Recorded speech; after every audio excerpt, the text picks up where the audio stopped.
All right, camera's rolling.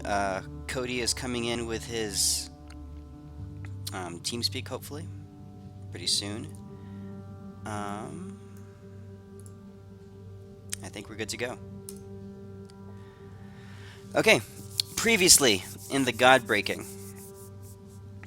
Resurrected from death by the goddess Elestrei, the party found themselves greatly weakened in a foreign land. After some earlier adventures, they made their way to the town of Amberbrook, the central trade point in the southwest of Hasselin. And after finding accommodations in town, they sought gainful employment from Quentin Ablett, the town clerk. As a friend of Captain John's, Quentin set them on a task that might lead them to some greater information regarding Horace Brooks and the activities of the Merchants Guild. And in the course of their work, the adventurers stumbled upon a group of thugs smuggling contraband through Amberbrook sewers. After a heated fight, they found that the illegal cargo was the property of Horace Brooks. Quentin asked them to lay low for some time while he followed up on investigating the new information, and during their rest time, Deimos managed to break through the veil of chaos that had separated him and many others from communication with the gods.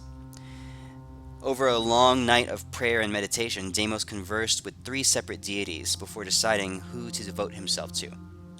He chose Tempest, the god of war, and brother of the now deceased Tyr, his former god of justice. It is early the next morning.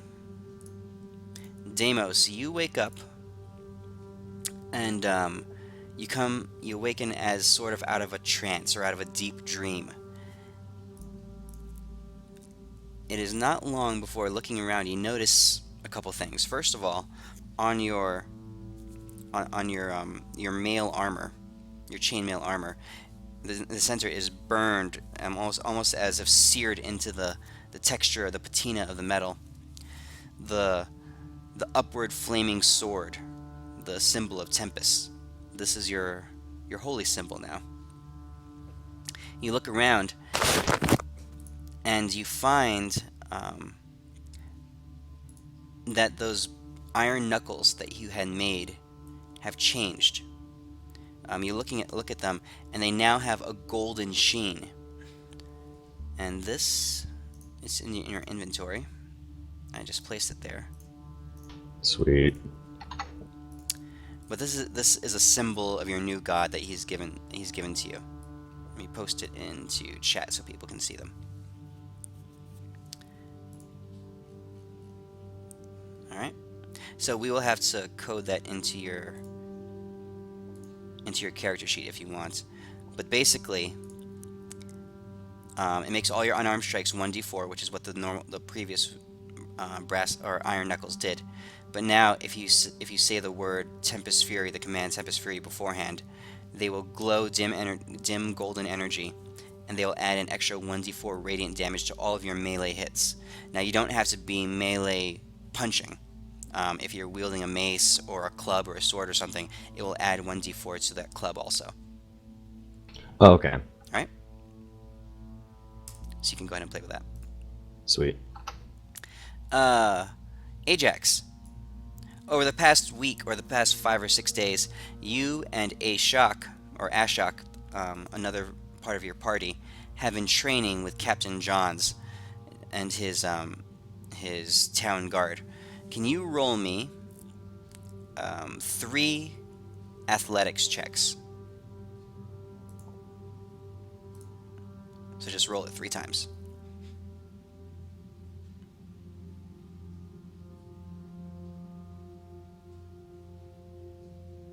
Oh, very good. Okay. Over the past several days and through working with Captain Johns, you're able to regain some of the statistics that you lost as you feel your body becoming more powerful. You're getting more in touch with this new tiefling body that you find yourself placed into. So I'm going to give you Testing. back. Hello? That worked? You hear me? Yeah, I hear you. You get back 2 strength and 1 constitution. Sweet.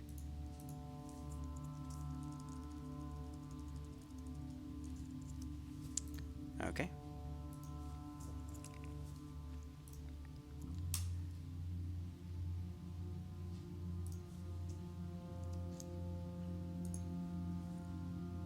There you go. All right. So it's a new morning. All of you kind of wake up lazily. After the adventures that you had last week, what would you guys like to do?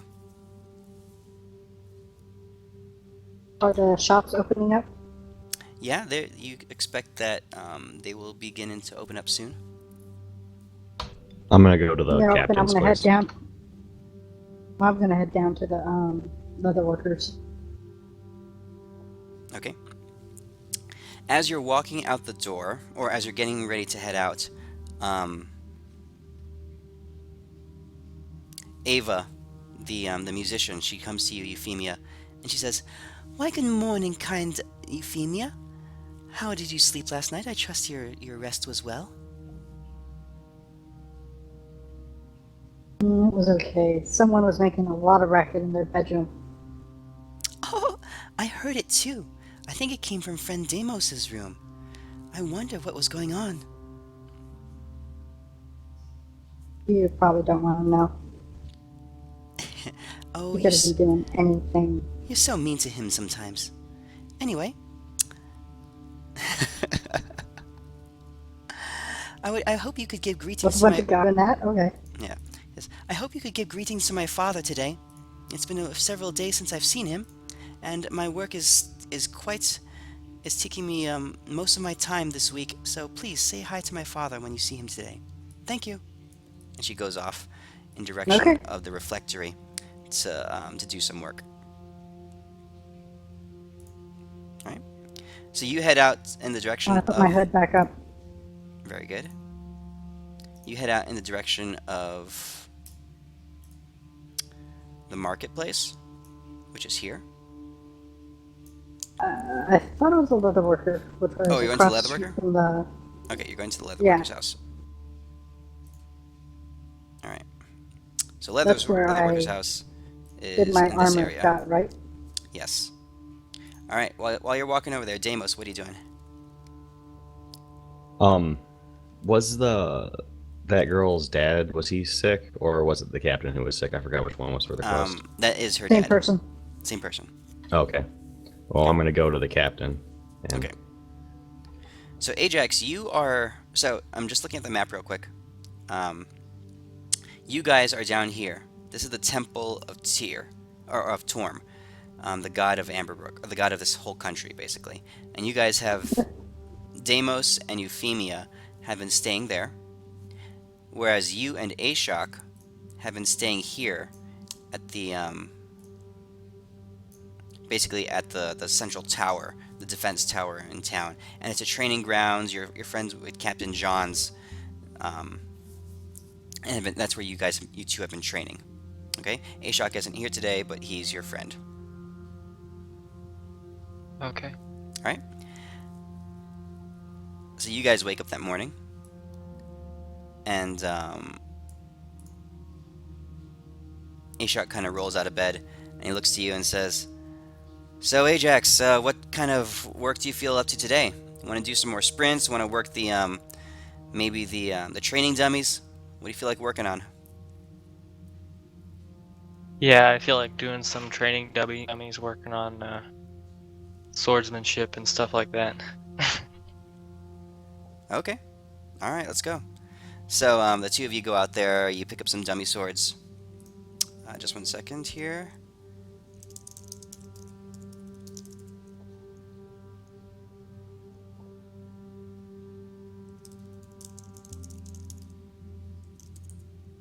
Who's that?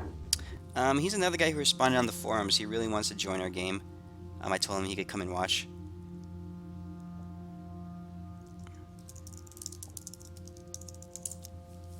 You know, next week, everyone that hasn't been showing up is going to come, and you're going to have like a group of I'm gonna 10, have like 7 people or 10 people or something like that instead of 3. and they're all going to have we to can do play. that epic level quest against those adult dragons. All I got, it's simple. I'm the DM. All I have to do is kill some people. One sweep and they're all dead. Just gotta kill some people and it all works out. Okay. That's your answer to everything. So you guys work out. You guys wake up and you hit the training grounds pretty hard. You do some sets of some series of exercises, some sprints around the training grounds. You pick up some the swords, and you go through your sword patterns, your various martial stances, and you work with various weighted swords and weighted shields to try to strengthen your muscles and your reactions. You guys do some sparring with some other guys, and you're running around. Around that time, Deimos, you make it to the training grounds, and you connect with the two of them, Ashok and Ajax. I flex in front of them and ask them if they notice anything different.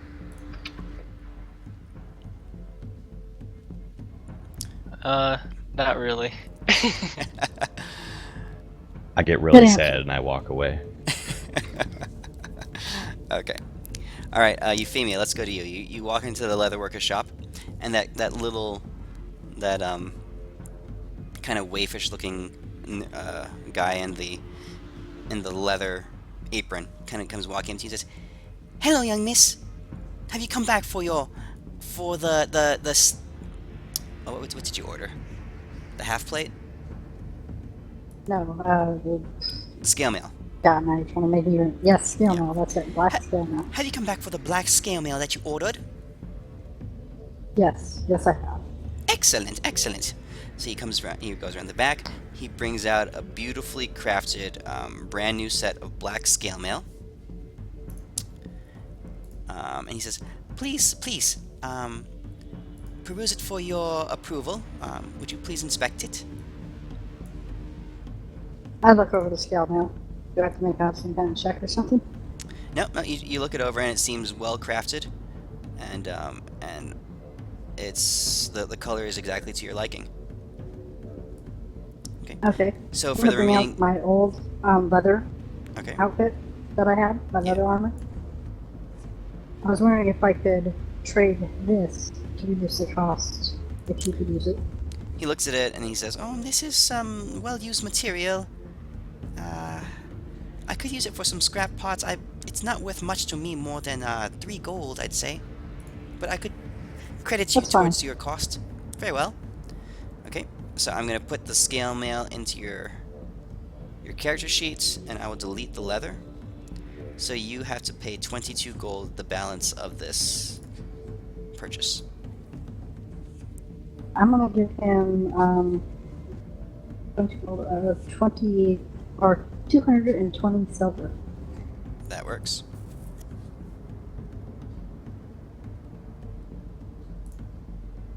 So that leaves me with 51 silver. Okay. Is there anything else you wanted to do in So I this have to area? get rid of that silver. Do they have anything that I'd be interested in the leatherworker shop here? I'm not sure. I Do I don't notice know. anything interesting that catches my eyes? Looking User around, joined your channel. you see various pieces of armor, different in various stages of being crafted. It seems like a normal leatherworking shop, unless there's specific things that you're looking for. You get the feeling that this is a custom like a make-to-order place. So even all the items that they're crafting on have little name tags of customers. So most of them are reserved. Okay, I leave. I thank them for their service. Do they have a place I could put this on? Yes, of course, of course. So he shows you to a back room. So I don the armor, All right. and then I leave. Go ahead and update your armor count on your character sheet. Deimos, so you guys Oh. are at the training grounds. What did you want to do over here?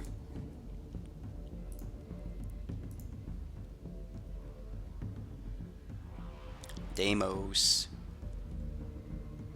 Oh, sorry. I just replugged my headphone in. Sorry, what was that? You guys are at the training grounds. What did you want to do over here? Oh, sorry. I was gonna go find the captain, and I was gonna go try to use that lesser restoration on him to make him all better. Okay. So you, and I'll say that Ajax and Ashok come with you. You go and you actually find them talking to each other.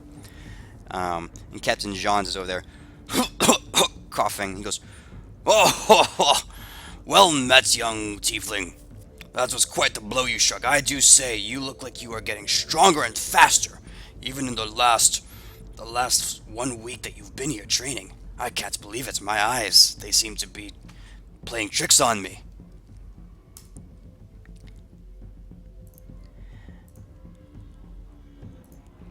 And then he turns to you and says, "Oh, friend of Cleric. What can I do for you today?" Oh, well, I came here to help you out. I found some good news. Not all the gods are dead. And now I got some nifty super special powers. And I decided I think we're going to make you feel better. Because I guess your daughter's worried about you. Ava? Oh, that silly girl, foolish girl. Oh, she cares a bit too much for her father, I believe. Well, I know you to be trustworthy folk. And if my daughter has trusted you, then I will trust you as well. What would you care to do? Just gotta poke you real fast. I'll poke them and use lesser restoration. Okay, go ahead and cast. So go ahead and cast a spell. Check it off your sheet, and I want you to make a medicine check. Oof, I think my medicine's real bad. Okay. And actually, It's not terrible. Ashok, who was given the quest to begin with, Ashok was given the quest to begin with. He kind of leans over, and he, being a ranger, he can cast Cure Wounds. So he reaches over and he uses the Cure Wounds spell as you're doing it, and the two of you are working together. So I want you to do it with advantage. Medicine check with advantage. Is it possible to guide myself for this? Yes, you can.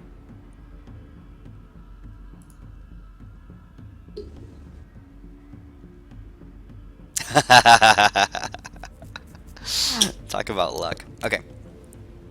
The two of you reaching out your hands, you can see the green healing arcane energy start to wisp its way out from your hands, and the two energies kind of, both of you have basically one hand on each of your shoulders, and you went off to a segment of the training grounds where there's not a lot of eyes on you, so there's a shade of privacy, and you can see the energy kind of flowing around him and working its way into his body, and it focuses specifically on his chest, where his lungs would be. And after a moment, he kind of inhales. Oh, that was a rush. And he kind of like smacks his chest a little bit, and then he turns and coughs. Oh, I believe that something happened. I feel better, I do. And then he bends over and goes into another coughing fit.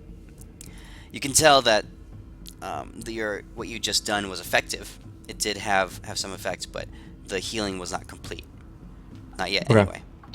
Okay. It might take another casting or two to finish the process. Okay, sounds good. All right. How often, or what's the time limit between each cast? None so far. Well, can you do it like 3 times in a row?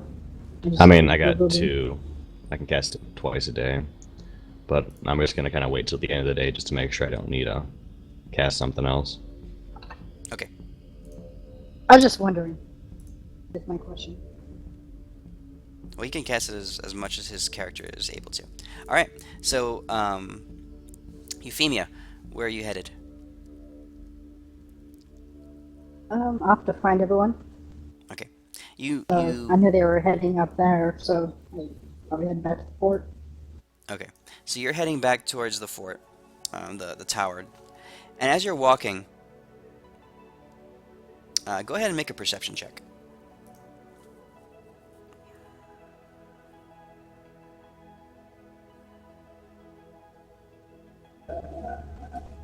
Microphone muted. Microphone activated. Okay, you get the sense that someone is following you. You turn around to glance real Can I quick. see them? You go ahead. You turn around and glance real quick, but you see a quick movement, but you can't really place who or what was doing it. The streets have grown fairly crowded now. There's quite a bit of traffic. People are walking by. Parents are bringing their kids behind them, heading to whatever school or daycare that they're at. There's carts and animals and people selling their wares and shouting and talking and that kind of stuff. So it's quite the busy intersection that you're on right now. You're I'm not gonna quite head able down to an nail alley. down. Okay. You head down an alley, and I'll say that you are in sort of this area here on the map. Kind of around there. Okay. You head down an alley, and what do you do? Well, I'll take another turn around the building and I'll cast Disguise Self on myself. Okay. Let me just And I'm double gonna try to just like I'm gonna make myself look like the leather worker guy that I was just talking to. Okay. It takes a little bit of time, and you are Really? able to. I thought it was one action. Let me see here real quick.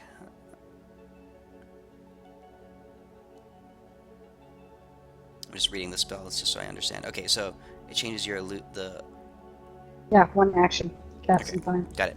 Got it. I make myself look like the innocent one.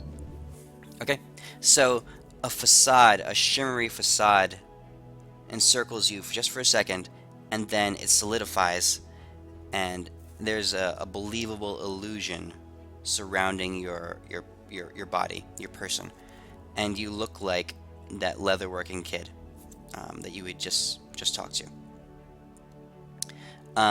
So this facade is it's believable at a glance, and even at a little bit more of a direct look. But upon close inspection, it won't stand up.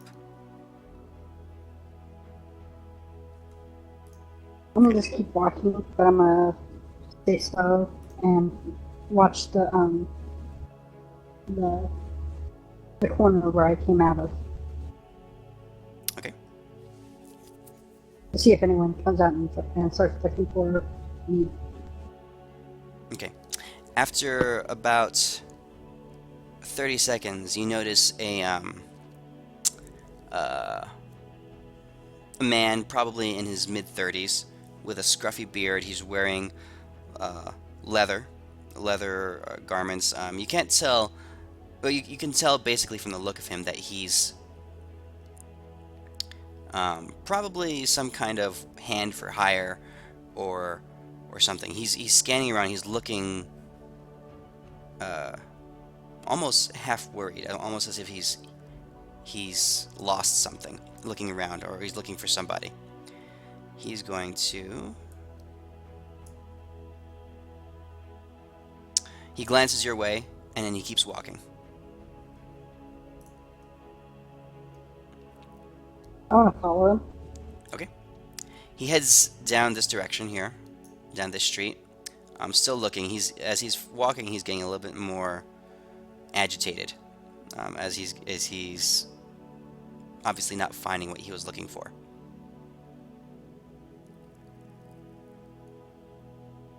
I'm sure just gonna keep watching him and keep a distance though.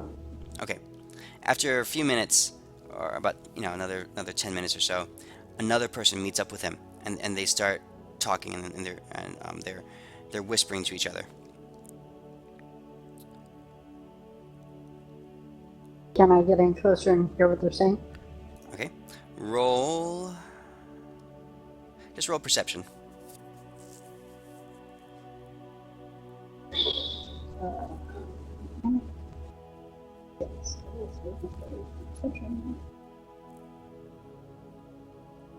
You're not quite able to. Yes. As you start approaching them, they sort of come to a decision and they start walking off in this direction. So you were not able to get close enough. I'm gonna keep following them. All right. Let's go back to the other guys.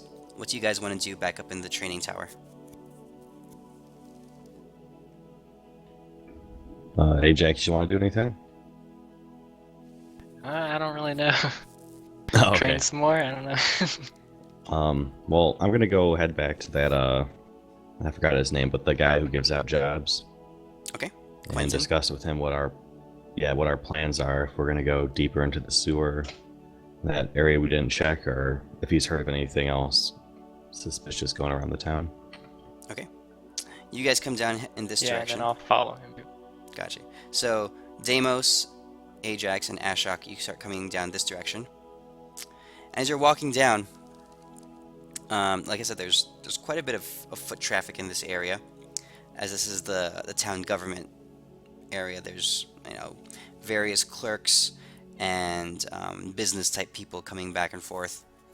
You see a couple messengers run by, obviously delivering notices or information or contracts from one place to another, one location to another. As you walk down, you see two men.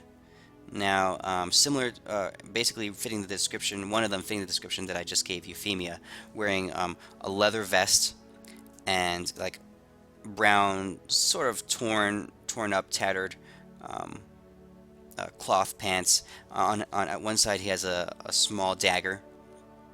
He has a little bit of a hardened look to his face. The other guy is taller and leaner, but he has an eye patch on, and there's some scarring underneath it. They approach you, and one of them, you can see one of them lean over to them as they're still, I'd say about 30 feet away. One of them leans over and elbows the other, and motions towards you, and they start walking to you with intent.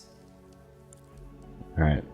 Well, I wave at him, with a big old smile on my face, and I start I'm walking gonna go over up to to him him. as a little boy, and I'm gonna tap the guy on the side in the back, Okay, which one? Which guy? the one with the dagger. This is the guy that was looking that you He saw was the one earlier. that was following me, right? Correct. Okay. Okay. So Deimos, you're approaching from the front. You're smiling. You're a little bit further away. Euphemia is following closely behind them. She taps them. The guy startles real quick. Goes, "Oh!" And he turns and looks. He sees this kid. He says, "The fuck do you want?" I'm gonna reach back and I'm gonna kick him right in the balls. Okay, roll. Damn it! Let's see. What's a kick to the balls? Stop making me roll. Just roll. It should just be like acrobatics, maybe, or Athletics? athletics, one of the two. Yeah, give me acrobatics. Athletics. Athletics. Okay, you're surprising him. Athletics. Roll me athletics. You can have The only advantage. thing I Go to have roll. 1 point extra. Roll it with advantage, Yeah? since you surprised him. Yay! Athletics. Okay, you deal the mother of all crouch kicks. You get his things. And right when I do that, my shimmer runs away, and I lose my, disguise. Okay, the mother of all crouch kicks. You swear you hear his future grandchildren crying, his unborn grandchildren crying, as he topples over and gasps. His eyes bug out of his head, and his face is all red. He's barely breathing. He bends over, crouches, and he topples over. The taller man turns to you and says, "What the hell? Oh shit!" And he looks down at his friend on the ground, and he looks at you. He knows you, and he says, "Ah shite." Do you say anything? Do you want to do anything? I'm gonna pull out my sword and point it at him. What do you want? Okay. At that time, Deimos, you've gotten there. He says his hands are straight up, are open and up in the air. He says, "Hold on, Missy. Hold on, Missy. We ain't means you no harm. We just kind of do a simple job. Me and my friend Jace here. We mean you no harm. Okay. So he reaches down to his belt. Just a little message. He reaches slowly down to his side. He's obviously trying to show you that he's not I'm gonna being. place the sword tip right under his chin. Okay. He stops for a second. He says, please be reasonable, lady.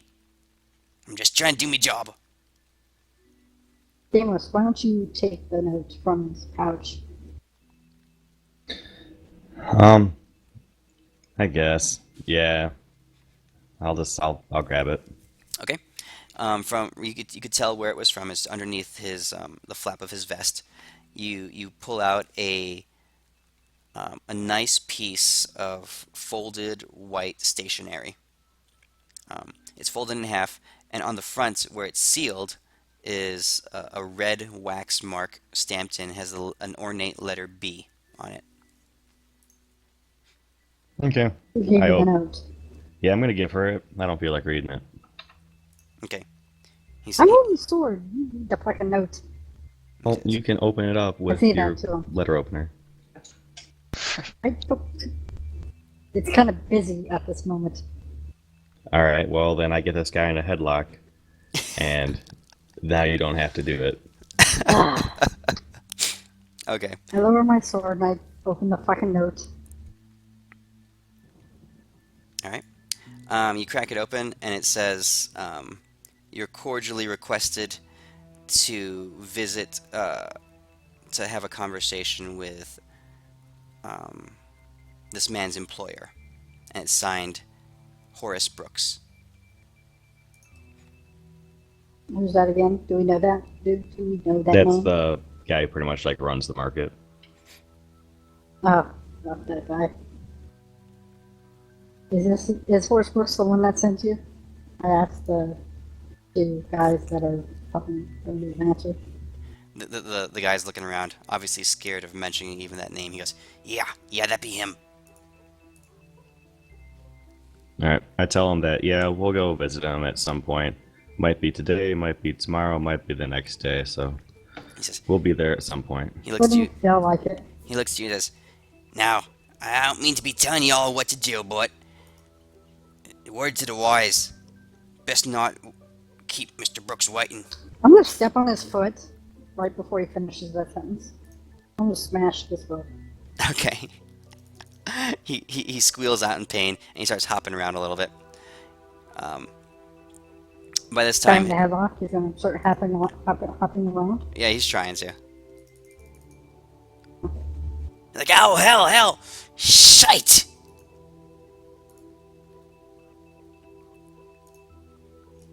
All right. Well, I tell him. I was like, well, we won't be there today for sure.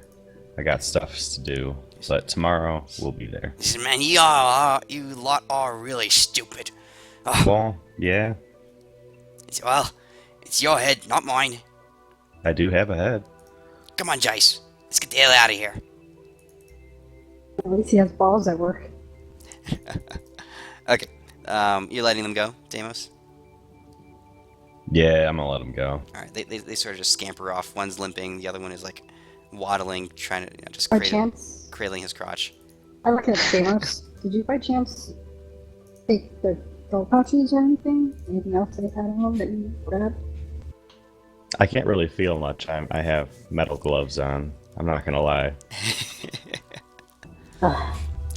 You look down, and Give you a perfect opportunity and you let it go. You want me to start playing Chef? I'll bring Chef back. No one gets loot but me. Who's that? Oh, from like the first games. his rogue that he played back way in the day. Yes, I'm making fun of you because we're RPing and you're ruining it. Damn it. Ajax, is there anything you want to do or say? No, I'm just kind of watching what's going on. I have had like my hand on my battle axe or whatever, ready to pull it out if anything happens. So Cool. I'm gonna put my sword back in my sheath and just. So what are you two up to?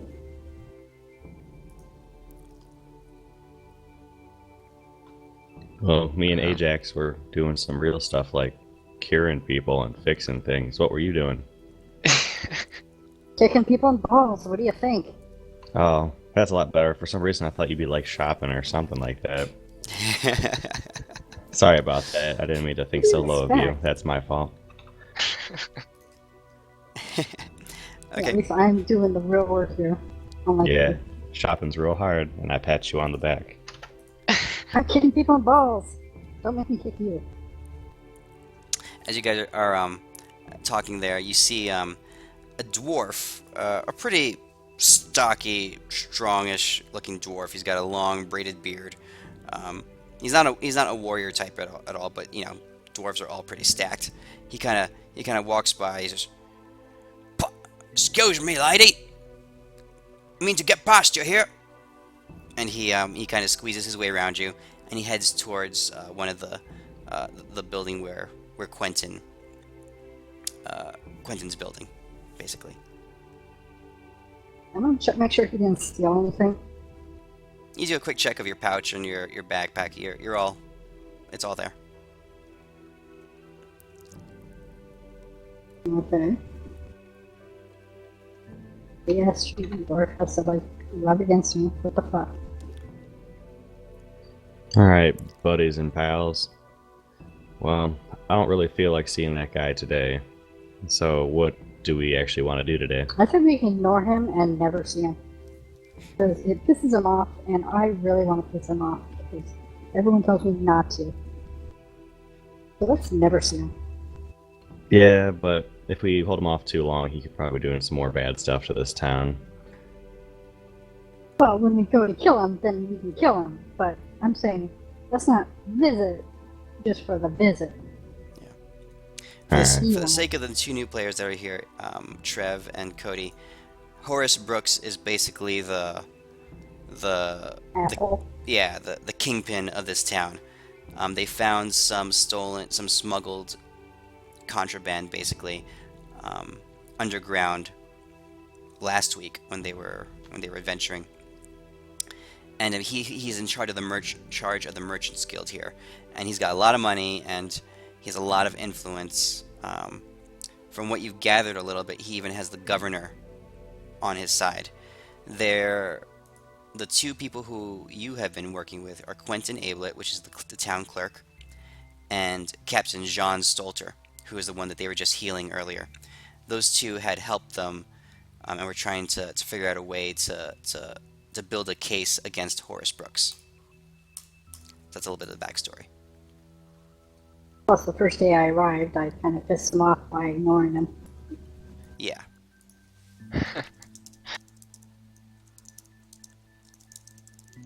Alright. I'm gonna go Alright. to that old guy that gave us a job. Okay. I'll follow. So you start heading towards the office building.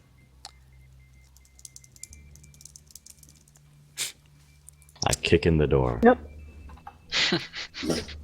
Very good. All right. You walk in and you see Quentin talking with that dwarf.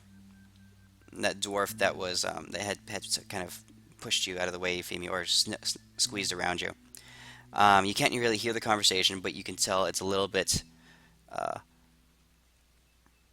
It's a little bit not heated, but it's an intense conversation. I walk over to him and ask him what's wrong. Microphone activated. As you walk up, the dwarf looks at your way, and he kind of shuts up. And Quentin says, Now, Biffin. Now. I hear what you're saying. I understand, believe me, I do. I understand. But there's only so much I can do. My hands are tied. He looks up at you and he says, Oh, Brother Deimos, come, sit. Okie dokie. He kind of he points you over. This is Sir Biffin the dwarf. This is his full name, his legal name, Biffin the dwarf. It's ridiculous if you ask me, but dwarfs have never been known for their sensibilities. Right? The dwarf kind of grunts to himself, and doesn't Wait, really. question. Yeah, His name is actually the dwarf. that's what Quentin just said. Okay. The dwarf kind of looks over at you, Deimos, and says, "It's a long fucking story. Don't care to tell it right now." That's awesome because I don't really feel like hearing it. But I introduce myself and I hold up my hand to shake his hand. The He looks- surprise that he- she actually agreed with him. He looks at you for a second. He says, "Ah, good man. No mind for nonsense. Same here." And he reaches over and he gives you a firm handshake. So Quentin looks up and he sees Euphemia and Ajax and Ashok coming in. He says, "Oh, I see we are all here. Perhaps this might be a conversation for that warrants a little more privacy. Come. He kind of, on his desk, he flips his name tag, the little name placard that he has. He flips it around and it's like basically says, "Go to next desk, see next clerk." And he leads you off to the little private room that you guys were talking in last week. All right. He invites you all inside. You sit down, and he says, "My friends, it is timely that you arrived here at this moment. Friend Biffin here, he comes with quite the tale of misfortune, perhaps. And I believe that you all might be the ones who could best help him." The dwarf, he's like, Are we kind of busy doing something under the freaking town? Yeah. "Under the town? Put that on the back burner. In the sewers? What would you do in the Yes, sewers?" aren't we supposed to go? I have no idea. Euphemia keeps talking about it. I don't see why she wants to go down there all the time. I think it's one of those, whatever race she is things. Oh, weren't we supposed to They go like with it the dark, guards wet, and do damp, and something? smelly. A fetish, maybe? Yeah, probably. I don't like to Snap judge, the though. cleric. Alright, you want to smack the cleric? I'll smack him right across the back of the head. Roll, Backhand him. I grab her hand. yeah, alright. So Euphemia, roll acrobatics. It's surprise, so it's advantage. Well, Deimos, you gotta roll athletics, acrobatics also. This is contested. This is only my second time playing What am I it. doing? Both times Euphemia one? hit her teammates.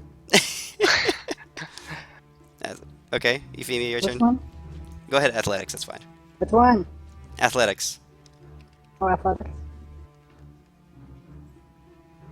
You reach out to slap him, but Deimos is a little bit quicker. His hand, it's almost like he was expecting That's it. when I come up with a foot and hit him in the balls. He's spent enough time with you that he knows your action is, and he kind of predicts what you're going to do, and he catches your hand. I give her the strongest, Does he most have the foot? satisfying high five in the world. Ajax, what are you doing at this time? I just kind of like laugh at the high five, I guess. I don't know, just sitting back. Okay. All right. Then at this kind of second, the dwarf starts laughing. Some good comedy, yes. I like it. You lot. You might be just a bunch of bastards who could help me. All right, Quentin. Tell him what I was saying. Quentin kind of looks over and says, "Why, yes.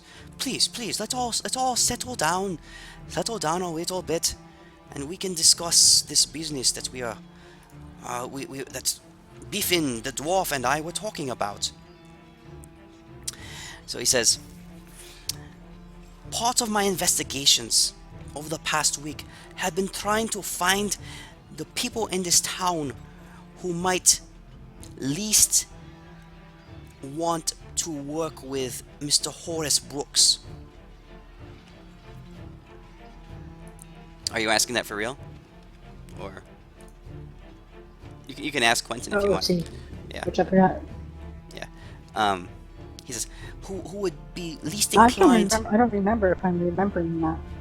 would be least inclined to work with Mr. Horace Brooks. Biffin here, he owns a small tavern tavern/inn, really, on the north side of town.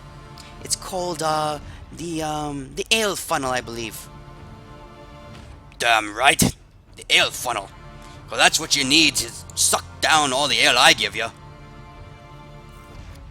Wouldn't that go down slower than just gulping it? The dwarf kind of looks at you with a curious look.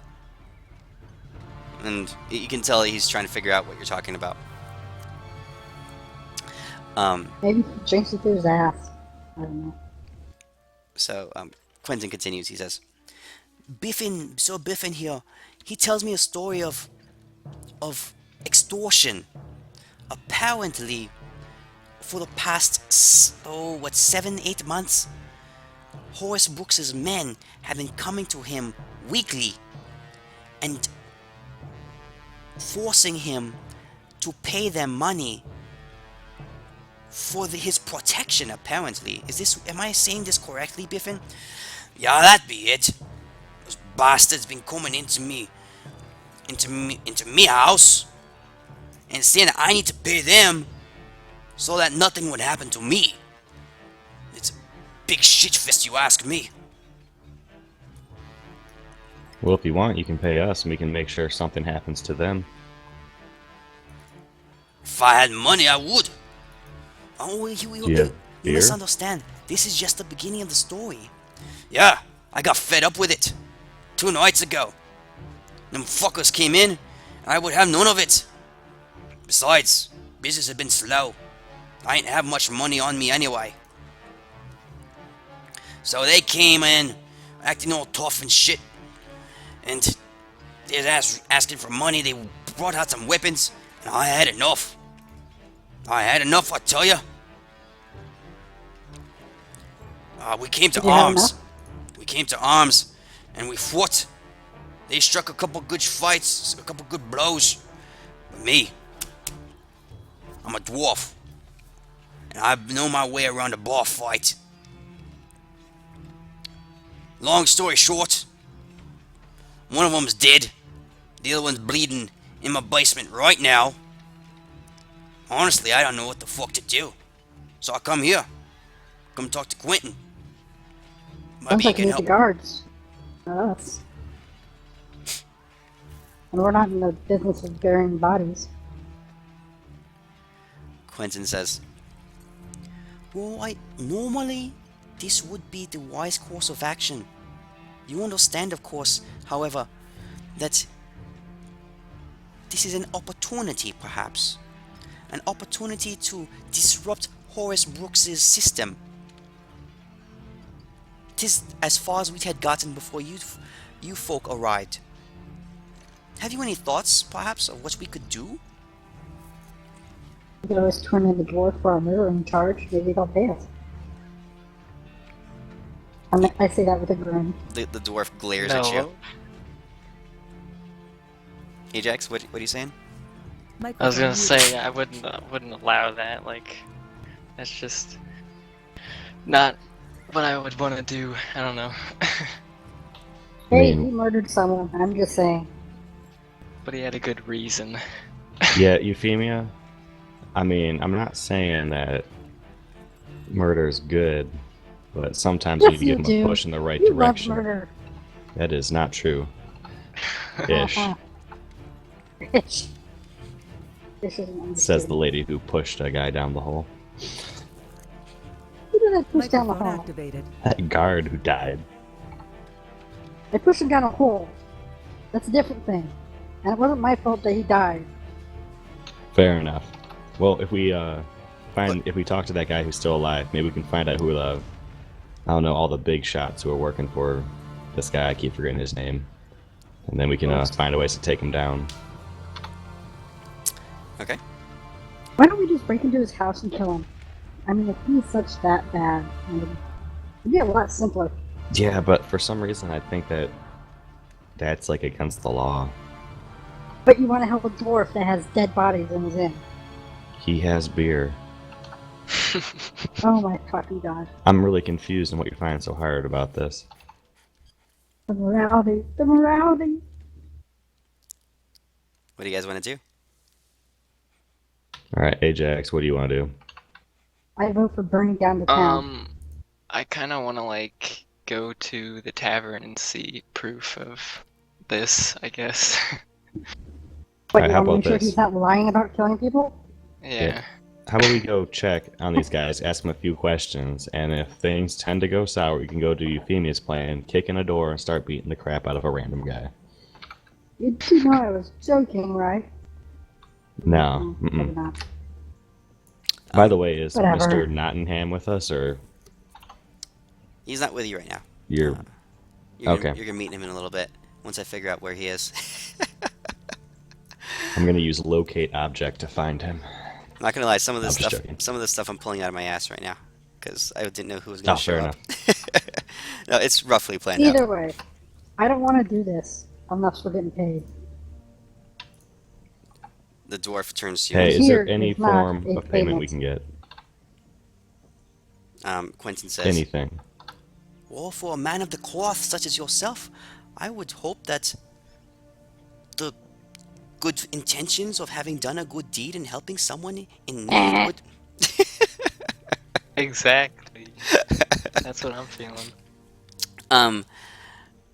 Quentin says, "I have another thought.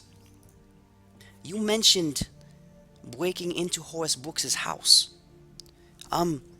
Now, of course, I would never condone murder, and I believe that you should leave him alone and not hurt him at all. In fact, I insist as such.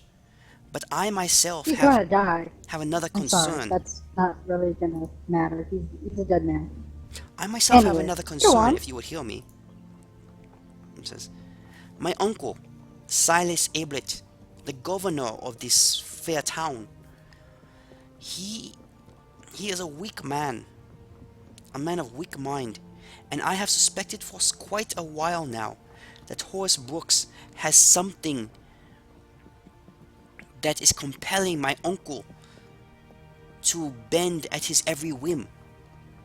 My uncle will look the other way when Horace Brooks cheats on paying his fair tariffs. He will allow Horace to build in areas where he should not be building and use city resources in incorrect ways. My theory is that Horace has something on my uncle. I would care to Honestly, know what that you're is." kind of really setting us up to just go kill him anyways. You're not No really violence. helping your case. No violence, I insist. No Why? violence. Why? Because there Huh. must be some semblance of law in this town, and good. I'm a I mean, we could cleric. just- I'm like the best thing in this town. I say we kill him and leave because, fuck it. Time to be off better. You We know, could just beat the crap out of him. Quentin says, I will have no part in that. I mean, We could break his legs and his arms and all his fingers and then How- ransack his house. how about we find this person who's beating the crap out of in a bar, and then we can go talk to the mayor dude, and then we can go Why? kind of figure out what we want to do there, and we can regroup in the morning, and if things we want to, we can just go barge in there and kick the shit out of them. Well, I don't know how much we can trust the mayor dude, though, because if The mayor's the Horace drugged up has... guy that Yeah, doesn't I've been do told anything. he's weak of mind, and my fists are very good at persuading the people weak of mind. Alright. You know, make him sign a paper that gives us the town. Yeah, we could make him sign a paper over us. We could become the new kings of this town. Okay?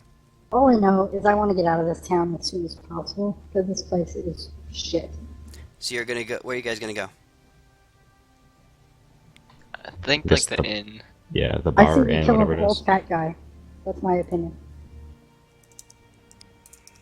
Fat guy hunting. Oh, fat guy. Wait, we're just gonna find a random overweight person and kill him? Is that what you said? No, the hunting. No, the guy that's in charge. He's fat. He's really round. He's Oh, like okay. that.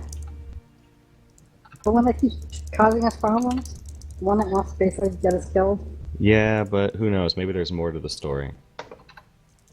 Do you care? Do you really care? I do care. I'm a caring Yes. person. Look at me. We have bigger concerns than this fat guy.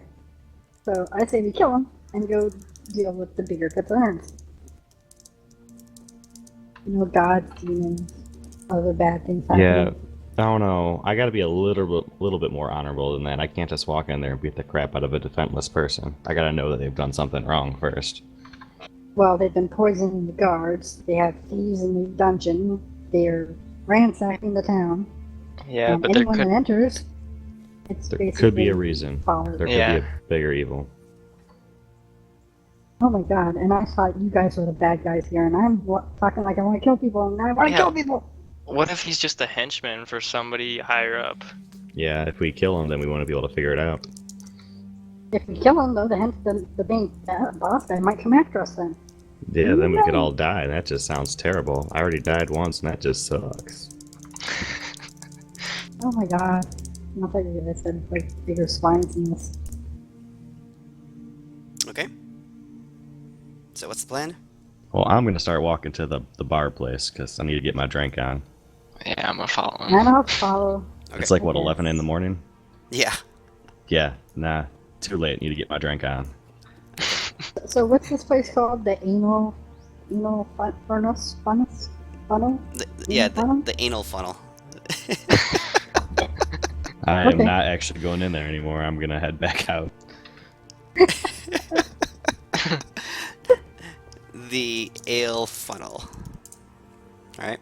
So if you go back to the map, the I'm gonna Amberbrook map. walk in and I'll say, so this is the anal funnel. And I'm gonna say that very loudly to all the people inside. Alright, so I circled it on the map. Alright, that's the ale funnel. You guys start walking that direction, so you are here. You're walking this way. You pass through the central market district.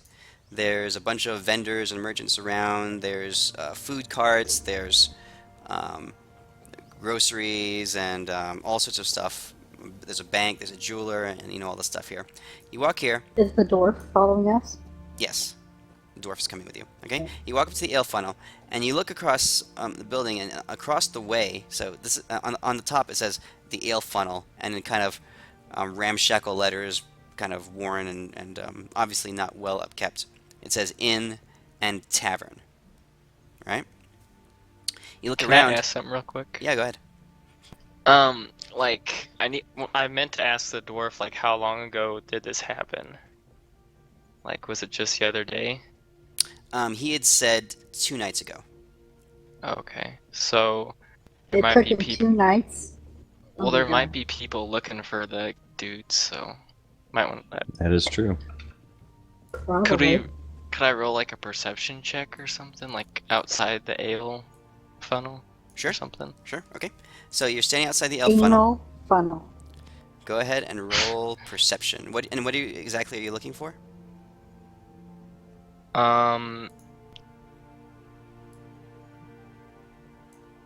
Anything out of the Rocky ordinary? Balboa type people. Sorry, I think my headset cut out. But like anybody that's just got like a hood on, like around, I don't know. Roll it. Not counting me.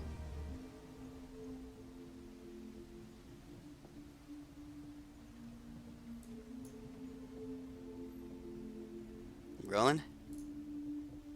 Yeah, sorry.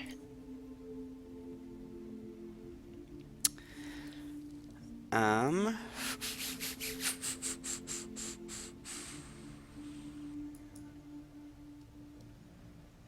You look around for a second, and there's a lot of people walking around. There's a lot of stuff happening. You don't quite. Nothing pops out to you, and you have a pretty trained eye, but at this moment, pretty well trained eye. But at this moment, you're not seeing anything specific. All right. All right. Just a quick thing, since I actually did build a lot of buildings in this town, and I don't want them to go to waste. So this is the ale funnel right here on the map, and you look across the street, and this building here, the ale funnel says inn and tavern, but you look at this building, and it's a much fancier, much larger inn. You can tell it's quite a bit higher end, and across the top it has an ornate kind of scrolled letters, Calliope, the name of the inn. All right. Judging by some of the artwork that's hanging on the outside, and by a lady that's hanging out over the balcony, you gather that there might be some women of color who work their profession in this building as well. Down here is a larger, definitely more upscale tavern as well. It's called, geez, what did I have this thing called? The Griffin's Wing Tavern. All right. From the outside, all you can basically tell is that it's a much nicer and better upkept place. Okay. I'm gonna look at everyone and say, see, this is what happens when you want to help the little guy. We're helping the most shit piece of anal tavern in the whole town, where the other people could probably pay us. Microphone muted. And Microphone what you're gonna get your activated. butt beer. I tell This is Euphemia, who you want to help. Yeah. But helping people that need help, that's the payment. yeah, and So Euphemia. your argument is helping is helping? I mean, you're kind of right, Euphemia. I'm not gonna lie. So, I mean, we'll probably check this place out. We're not probably as talented as you. So, if you actually want to go to that other inn over there, there's those special women working there. I think you might actually fit in. So, while you're doing that, Wait, so you know there's whores over there? well, I'm just saying that there's some women there who But were you there very already? similar to you. So, What kind of man of the church are you that you're going over and getting whores? a muscular man of the church. Ah, you're a disgrace. All right, I'm gonna walk inside. Okay. The dwarf I'm gonna kind of follow. opens the doors. He unlocks the doors with a big iron key.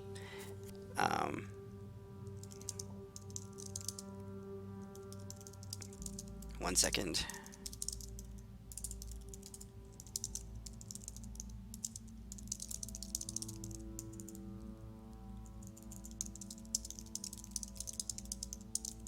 Okay.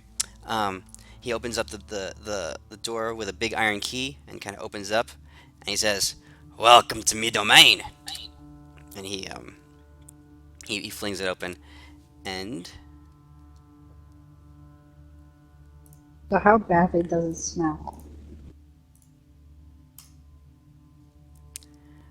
you guys walk into a small tavern. A dwarf goes back behind the bar, and he grabs some old mugs, and he sloshes some yellowish liquid in them, and he puts them out onto the countertop, kind of like, oops, crap, right about there. And he says, "Help yourself." I do help myself. Yeah, I grab a cup too.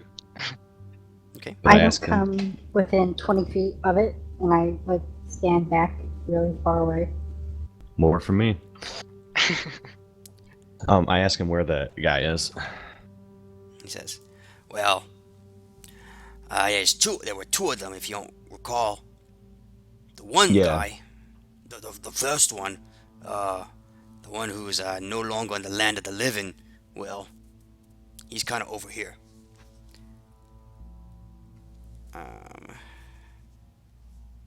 And he opens up his he points back to his pantry. He's got it's in like the second pantry basically, and in, Okay. in this big bound up sack, he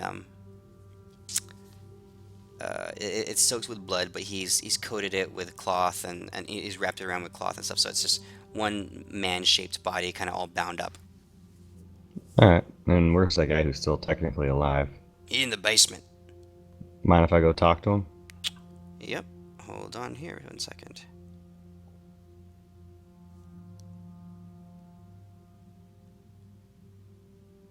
Yeah, it's freaking worst luck in the world. The guy in the basement was Nottingham, and he just disconnected. Okay. Oh, I'm gonna keep goodness. drinking. Cody, can you hear us? At least through TeamSpeak still?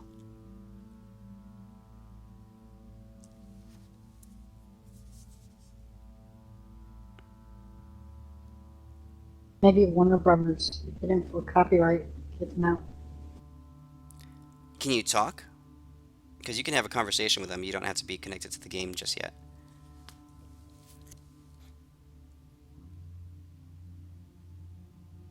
Hello. Okay, there you are. All right, Cool.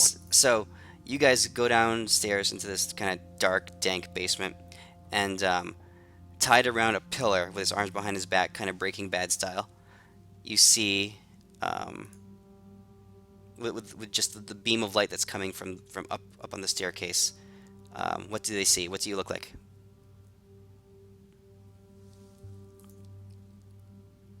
Oh, me? Yeah, Oh. yeah, they see you. You're tied up there. Kind of, I'm an elf, a wood elf. Robin Hood styles. Dash,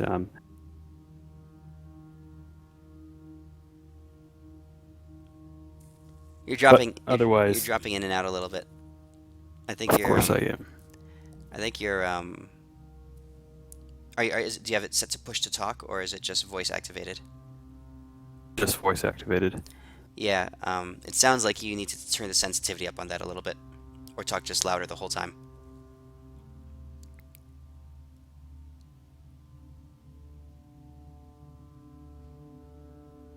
Okay. So you see a wood elf. He's a little bit bruised up. His hands are tied behind his back, uh, looped around a pillar. And Biffin, the dwarf, he points down. There he be. That son of a bitch was one of the ones who came in and tried to fleece me a couple of days ago. Tell you, me hammer here had something different to say. And you can see he's carrying this huge war maul that apparently he'd pulled out of somewhere, and you don't really know where it came from. Well, you all go and have a word with him if you want. I'll be upstairs. Why didn't you just kill him with the other guy? Or I say to the dwarf leaves. Because I'm no murderer. The other one, Technically you are. twas self-defense, lady. This one, he was squealing and no. screaming, saying something about I was misunderstanding, but I don't think I was. Although I did have quite a few pints of whiskey that night. Whatever. Yeah, that might not help. Just fuck it. I'll be upstairs. Alright, well, I asked him why he came in here. Oh, that's what happened. His wife was upstairs and started watching a Netflix movie and tripped their Wi-Fi.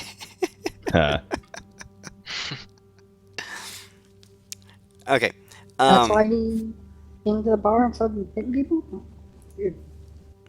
Alright, but yeah, I'm gonna ask him why he came to the bar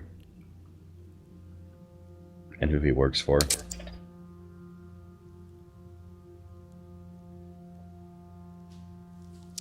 So Cody, things aren't working voice-wise right now.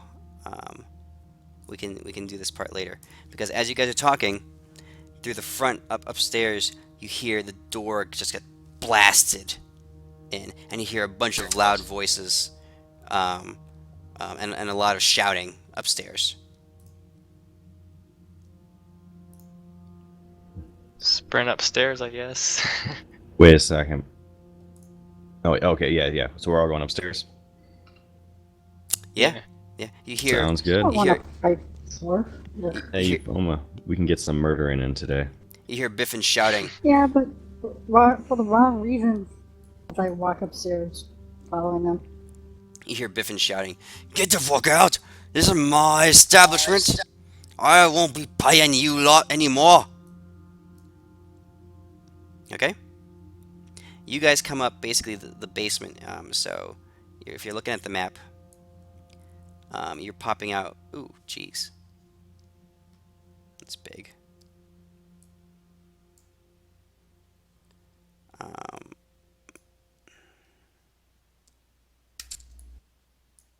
Kind of like this. put Ashok on the back. Okay. And in the front, you see...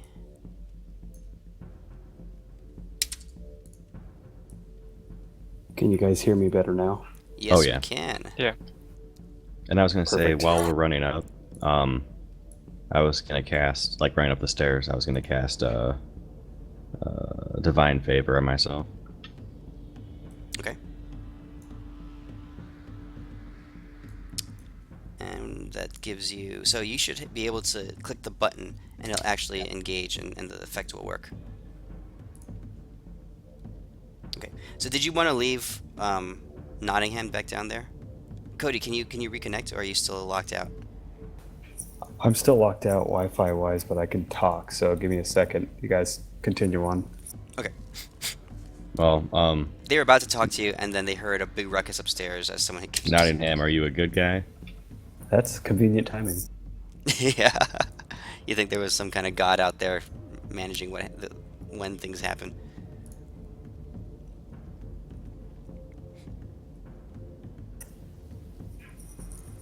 Okay. Yeah, I'm working on reconnecting right now. You guys go ahead, and I'll get myself in. Don't worry.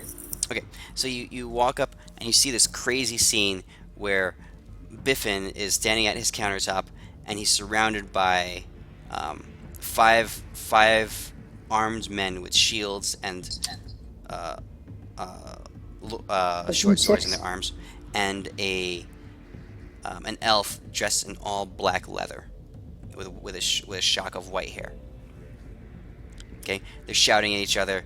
Well, the men are shouting and trying to intimidate Biffin, and the elf is sort of just standing back.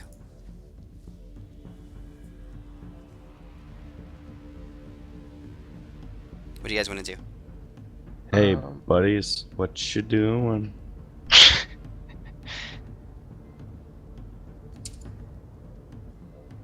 I said, hey, buddies, why are you here?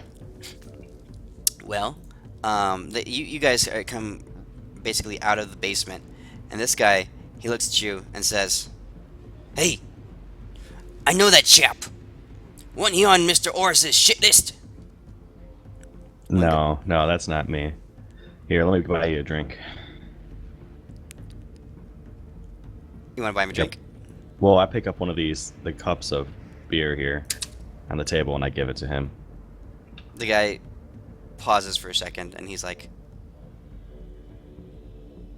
"I don't know about this." And then I clock him in the face. Okay. Roll. Actually, he'll just straight up take like 3 damage for that. Okay. Everyone roll initiative.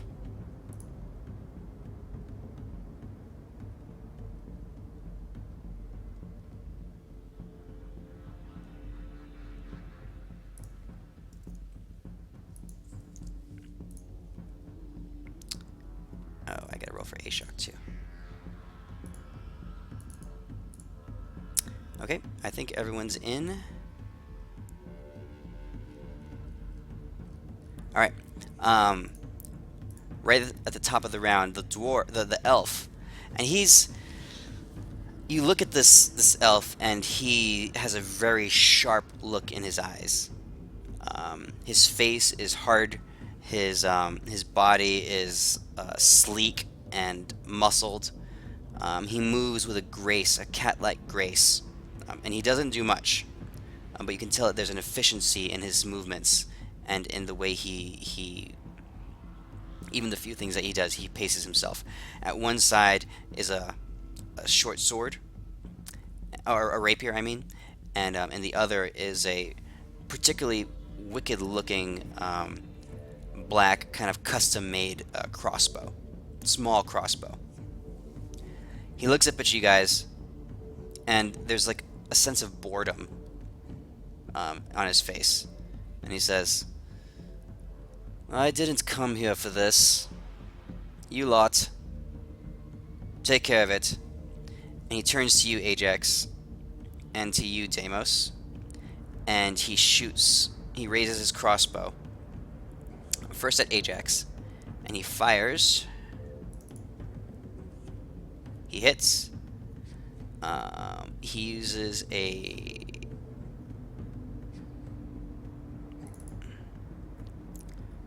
Okay, it does 10 damage to you. And you have to make a Constitution saving throw. I'll roll it. You succeed.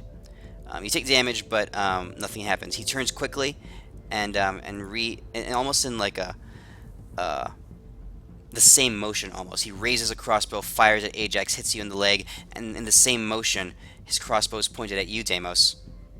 Impossibly fast, like very quickly, very efficiently. He fires at you, hits you. You make a Constitution save, which you pass as well. This bolt also hits you in the leg. He lowers his crossbow, turns around, and says, "Let me know when it's all done. I'll be back at the office." And he walks out the door. Ajax, it's your move. Okay. You look up and you've been shot in the leg. You're bleeding. It's actually a pretty strong hit, but you're not, obviously you're not dead or anything like that. You can still move fully. You see 5 rough-looking guys.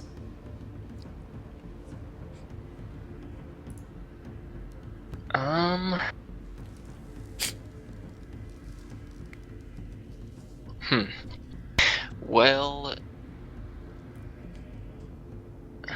could I use like second wind? Like that heals me, right? Yep. I mean, Okay. also, Ashok and I can heal. And Alright. Euphamia can do too.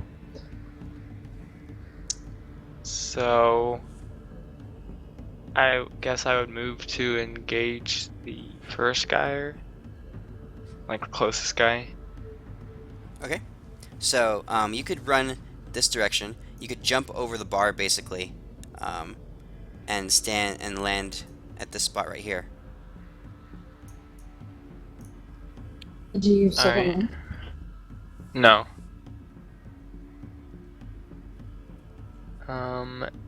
And then.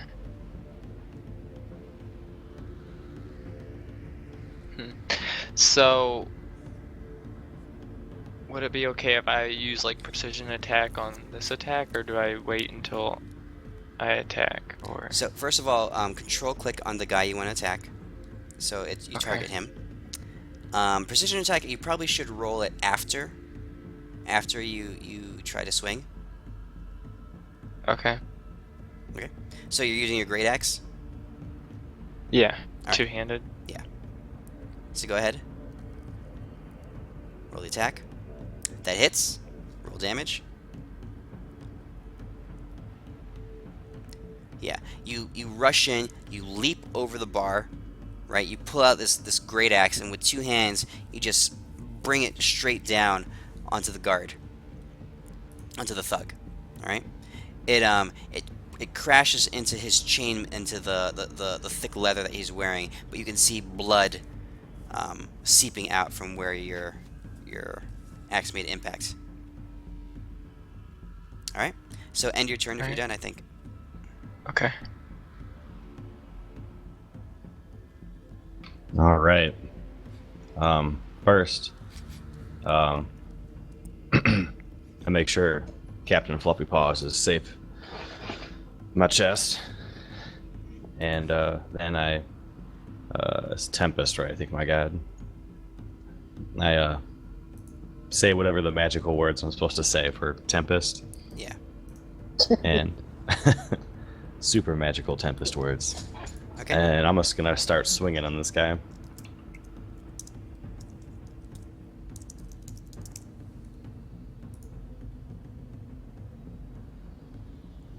Yeah, Okay. your DM doesn't make you remember the And words. then I'm gonna swing with my other hand,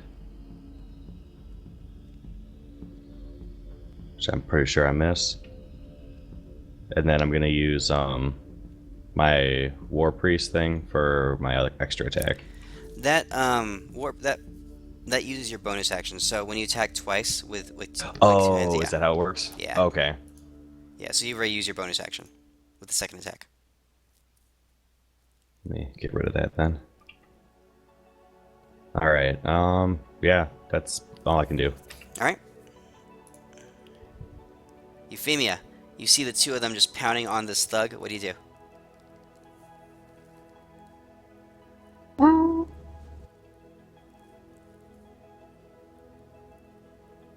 I'll run up there, target this like 4. Okay. You kind of vault Yeah, my- over the wooden bar. Got my longsword. I'm gonna, charge it with purple flame and attack him with it. Okay, so you cast your cantrip. Go ahead and make the attack. Yeah, that's that.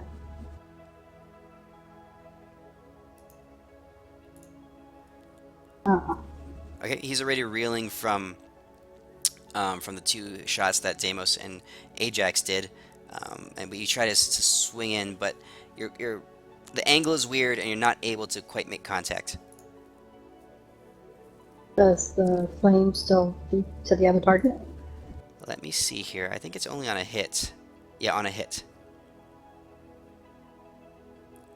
Okay, then Alright. I'm done. All right, so end your turn. Oops. All right, this thug, he turns to you, Deimos.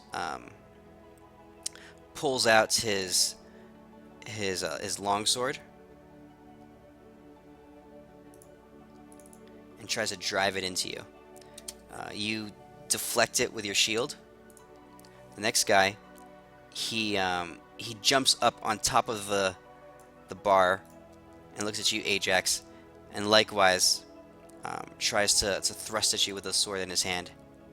This makes contact, and he drives it into your shoulder. A solid 6 inches of blade pierces into your shoulder as you try to spin away, but there's a large flow of blood, a trail of blood that streaks through the sky as you do that.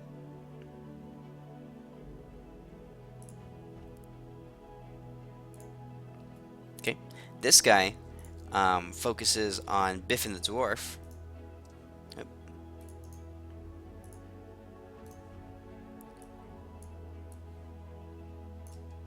Okay. He pulls out his longsword as well, and he swings it, and he strikes him right across the chest, and there's a large flow of dwarven blood. Ashok from back in the corner whips out his longbow, takes aim at thug number 5, uses his bonus action to cast Hunter's Mark on him, and will fire. And misses. Shit. Everyone duck! Thug number 3, he rushes in and takes a whack at you, Euphemia. He misses. Biffin's turn. Yeah, he smacks his chest, which is there's a crimson streak of blood going against it, and with one hand he slams his fist a couple times, and his own blood is flying in the air, and you can tell he's working himself up into a rage. And as he does this, his eyes kind of narrow, and his face scrunches up, and you can see even the color of his skin is getting red as the blood is flowing up there, and he's getting hotter. He's working himself into like a berserker rage. He turns to this thug, and with advantage, because he's reckless attacking, he crits him straight in the face, doing a huge blow straight to the head of the armored man in front of him. You swear you see his helm crack a little bit, and then turning around with his bonus action, he spins his war maul around and swings it again and crushes it into the guy's chest. The guy collapses on the ground in a puddle of quivering like man flesh. Biffin turns towards you, Euphemia, and says, "How's that for your anal funnel, lady?" Are you saying you're gonna put him in your ass? This other I'm thug slightly disgusted. charges in, um, runs up and attacks Biffin. He misses with a crit miss, and now it's your turn, Ajax. You are at death's door, basically. You've been stabbed pretty deeply, and your blood is flowing out of you. What do you want to do? Microphone Um, muted. Microphone activated. can I still Let's attack, heal. or like would I be too weak to attack? Oh, you can move, you can attack, you can do whatever you want. Just don't want to Okay. take one more hit, or you're gonna probably die. Nah, Well, we'll take care of that. yeah. um, let's see. I guess I'll attack the same guy. Is your second wind a bonus action, right? Yes, it is. I guess, yeah. Yeah, if you attack and then second wind, we'll all be good. Alright, so You need a lot of healing, so yeah, you should do that. could I use action surge?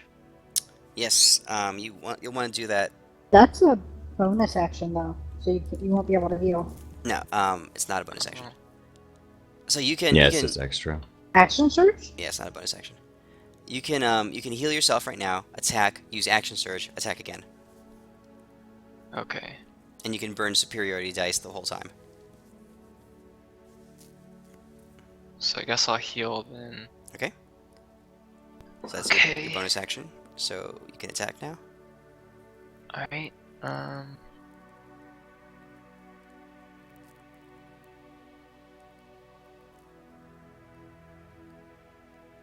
Okay. Now would be the time to burn a precision die. okay. There you go. Okay. And so I attack again? Actually just roll a d10. Okay. So yeah, grab it and throw it into the chat window. Perfect. So you have a 25 to hit. That hits. Go ahead and roll damage.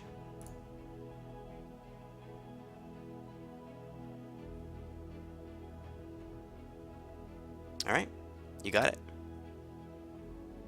Cool. Alright. Then I guess end the turn. I don't have anything else. Unless you want to action surge and attack again. Oh, yeah. And then you still have second wind, so you can heal yourself. I think you already You've used it. that. Yeah. Oh, okay. So how do I use action surge? Do I? Just go ahead and click it off. Okay. And then I guess I'll swing so again. does he actually get a bonus action too? No, he just gets No. a second action. Oh, I was just reading it. It says you get a possible bonus action, you get action and a possible bonus action. Nope. Okay, so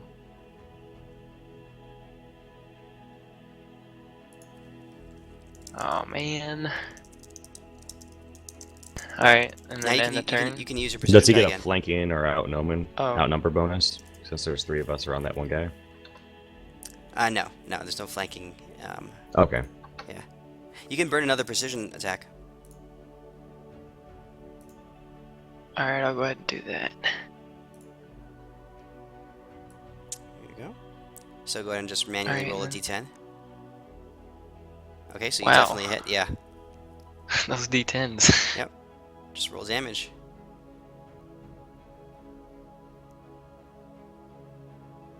There you go. Perfect.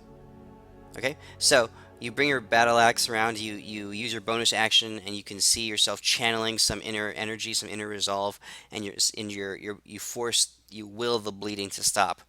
Then you pull up your battle axe. You raise it up once, and with your martial prowess, force a hit, even though the man is defending quite well. You turn around and using your action surge, you do it again with 2 swift battle axe blows. He falls down to the ground in a bloody mess. Okay, so go ahead and end your turn. Alright. And how many times can I use that precision attack anyways, or like those? 4 times per short rest. So you see how next to the precision attack there's those little circles? You're supposed to check one off Yeah. each time you use it. Okay. Okay? So Deimos, the guy in front of you is quivering on the ground. What do you do next? I kind of step on top of him, and I'm going to reach over to Ajax, and I'm going to use Cure Wounds on him. All right. The divine energy flows into him, and Ajax, you're feeling even more refreshed than you were before. Whew. I really want to do this. I'm going to step forward, and with Okay. my bonus action, Yep. I am going to... I'm sorry if this doesn't go well. I'm going to say the words pandemonium and see what the fuck happens. Okay. Roll me a D100. Oh shoot, I don't even have one of those. You got to right click on the D10 and select the D100.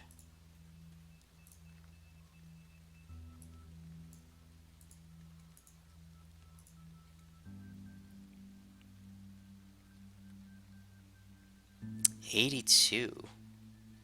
Holy shit. The stone in your hand, it shimmers and flashes, and in a dark blackish energy exudes from it, and it starts to take shape.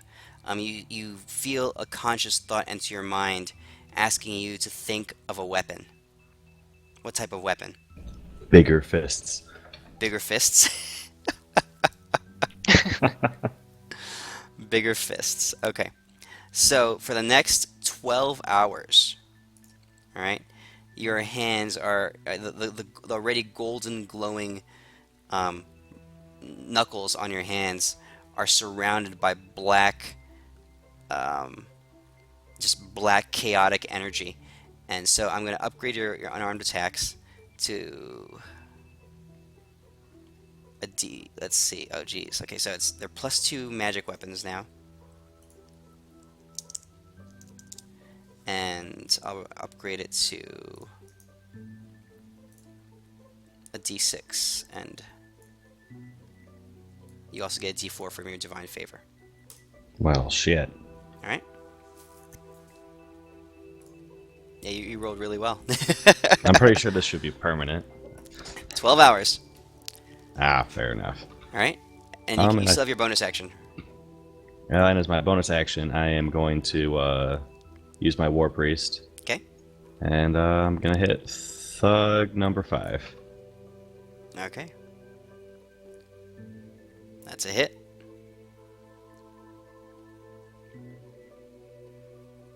Yeah, you blast him in the face. There's a shock of radiant and chaotic energy all over the place. You're like this paradox of or this confluence of contrasting enemies. Your energies. You're a paradox standing right there in front of him. The guard is just completely dazed with this heavy blow of magic energy to his face. Euphemia, your turn. Okay, I'm gonna look at this guy that attacked me.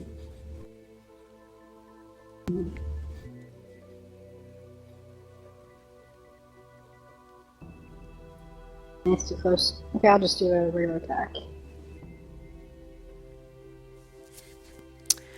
And I miss. Yep, you're not able to quite make contact with him. He deflects it with his shield.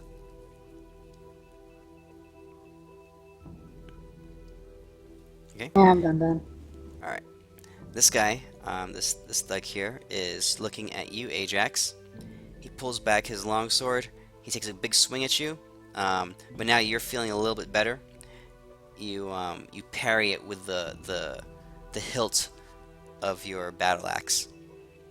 And Ashok. Can I use riposte real quick? Yes, you can. Go ahead and check off the Okay. thing on your character sheet and make an attack on him. Alright, do I need to click on the button too, or the effect? Um, what does it do? Yeah, click on the button too, because it adds 1d8 Okay. damage to you. Alright. And just go ahead and roll an attack on him. It hits.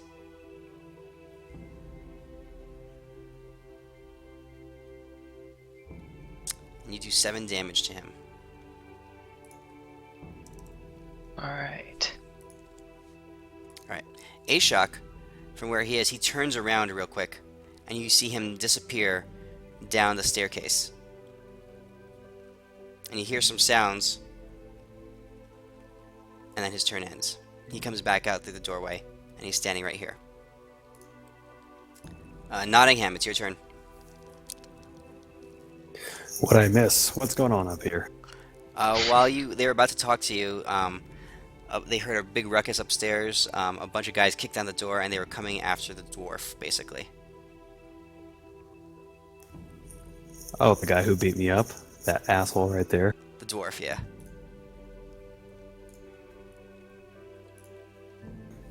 Okay, so I'm gonna actually attack the dwarf. Why? Because isn't he the one who beat me up and tied me up? Yeah, but you were trying to extort him. You were working for the bad guy. Alright, I was missing that part of the storyline. Okay, well, I guess I'll forgive him. Alright, I'm gonna attempt to attack one Technically, of the aren't you thugs. still working for the bad guy? Hell if I know. He's got to figure out a way to not be working for the bad guy. 'Cause we haven't talked Alright. to him yet, so we don't know anything How do about I him. roll an attack? All right, Cody. So I linked in the chat. See a little dragon face? You can click on that, and it'll bring up a list of your superiority dice. Go to your attack page. All right, who do you want to attack? You're looking at the map, I'll- right? Actually, I don't have the map pulled up. Okay. I popped it up on your screen.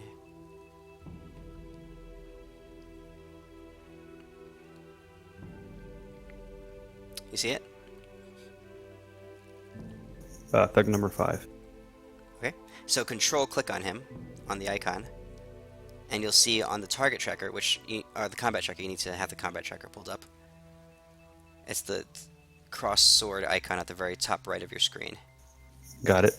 Alright, so you see yourself on there, and you can see now it says targeting thug number 5, right? Got it. Okay, on your character sheet, go ahead and what weapon are you going to be using? My heavy crossbow. Alright. So next to the heavy crossbow, there's the black D20 with a +8. Double click that, that's to roll the attack. Alright, so you miss. So you could burn a precision Got it. attack to add a D10 to it, or a D8 to it, I think is what it is. Alright, so just manually roll a D8. The D8's at the bottom. So you hit.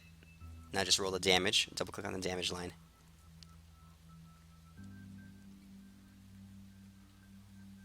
There you go.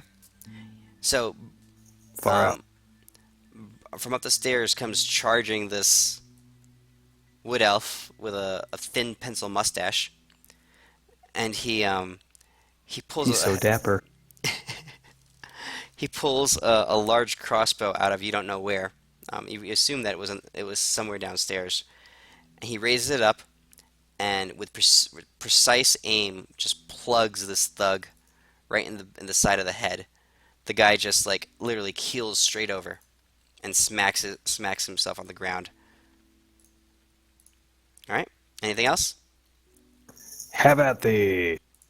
Okay. So on the combat tracker on the bottom left, there's a little next or end your turn button. There you go. This thug is trying to stab Euphemia. He manages to connect. Oh, and a serious blow, right? He manages to slip his blade past the armor plating of your scale mail, Euphemia, and drive it in pretty deep. You take some serious damage. There's blood flowing out from your side right now. The dwarf spins around, and with his huge war maul, reckless attacks into this guard here, pounding him, and then in a frenzied rage, attacks again because he has advantage, smacks him twice. The thug, not knowing exactly who to fight, reaches out, lashes out with his longsword, and misses Biffin. Ajax, it's your turn. Alright. So I'll target Thug 3. And I will swing my battle axe. Okay, you connect. Yeah, you deal solid damage to he's looking at Euphemia, so I'm taking him like from the side out of his blind spot. Your battle axe comes flying down, and in a spray of blood, you make solid contact with him. Alright. Deimos. Alright, first off, I unleash the beast of Captain Fluffy Paws into Thug number 1 as I use a unarmed strike onto him. Okay. The cat comes jumping out of your lap and like smacks him in the face.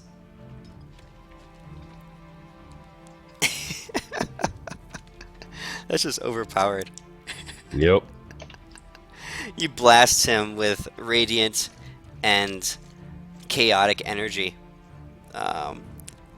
Take him straight in the chest, and he just kind of like, with the cat riding him on the head, like it's just sitting on his head basically. He kind of just sags slowly to the floor, and the cat is like looking around, going along for the ride. Alright, Where then the I hell yell, did Captain Fluffy Paws come from? Captain Fluffy Paws is the shit, I'll tell you that. There's a whole story. There's a whole story. Yep. This cat's been around for a month. Yeah, Captain Fluffy Paws, I yelled at him. Love it. I said, we might as well finish this, buddy. And I'm going to run over here, use my bonus action to use my last War Priest slot, Okay, and then attack this guy. go for it. Is there any way we could keep the last guy like alive, like, or whatever, to question him? Yeah, you can decide to Maybe. do non-lethal damage. Captain Fluffy Paws, what do you think? The cat All walks over to the table here, and where Biffin had some like pretzels and cheese out, and she starts just chomping on some cheese. Alright. I'm going to aim for this guy's, like, I don't know, collarbone or something, mainly to just incapacitate him. Okay. Yeah, you blast him, and he staggers. He drops to one knee. He looks up. He's still conscious. His sword clatters to the ground, and his shield does as well. And he's just like, you can tell that the radiant and necrotic energy just like really messed with his head. He's dazed. Euphemia?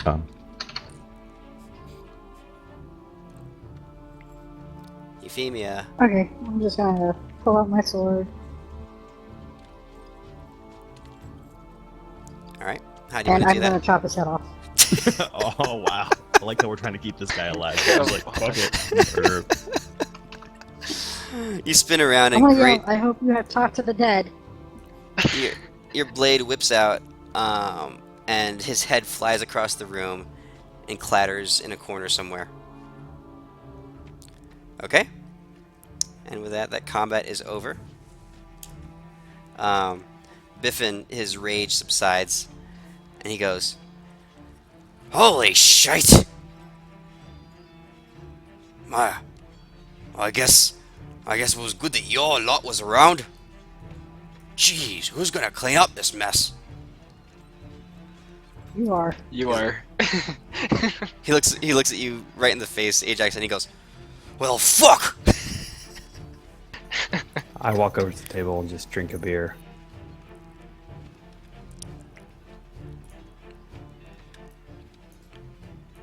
I'm going Yes, to search all the dead guys. Okay, you find. Roll investigate. Alright, I'm totally guiding myself on this, I swear. Yeah.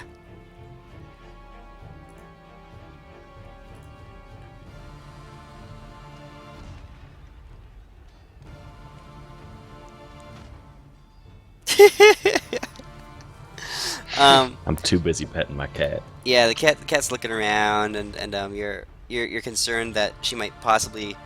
You're not sure if she's dairy intolerant or lactose intolerant or something like that. So you're a little bit distracted. All right, Um, guys, I gotta take care of Captain. You guys go search this shit.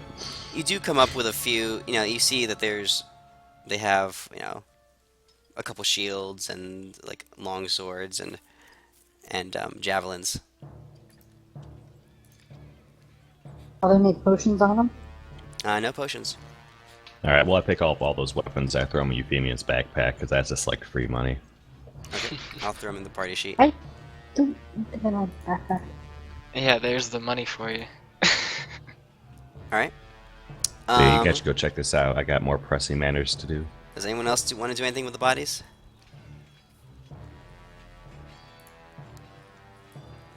I guess I'll look them over for any papers or anything like that. Okay, roll me an investigate check.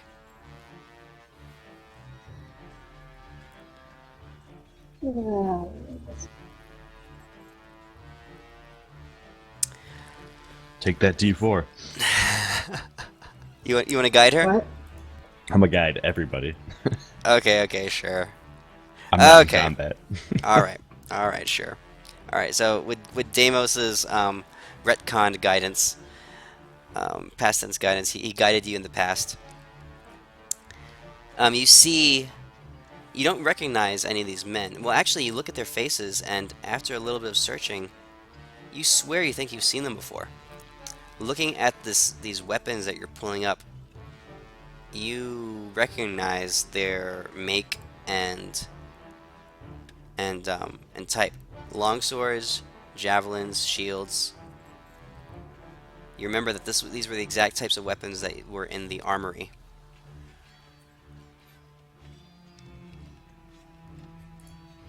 You mean before the rats and everything? Yes. We're in the town Where- armory. Where So are is the these, town armory? Are these actual town guards? Same guards in the tower? Alright, who are you asking? You? Me? How should I know? Yeah. You're the GM, you should know. I don't know, you're the GM. So, Fine. Ajax, go up and roll. Yeah, go ahead and roll an intelligence check with advantage.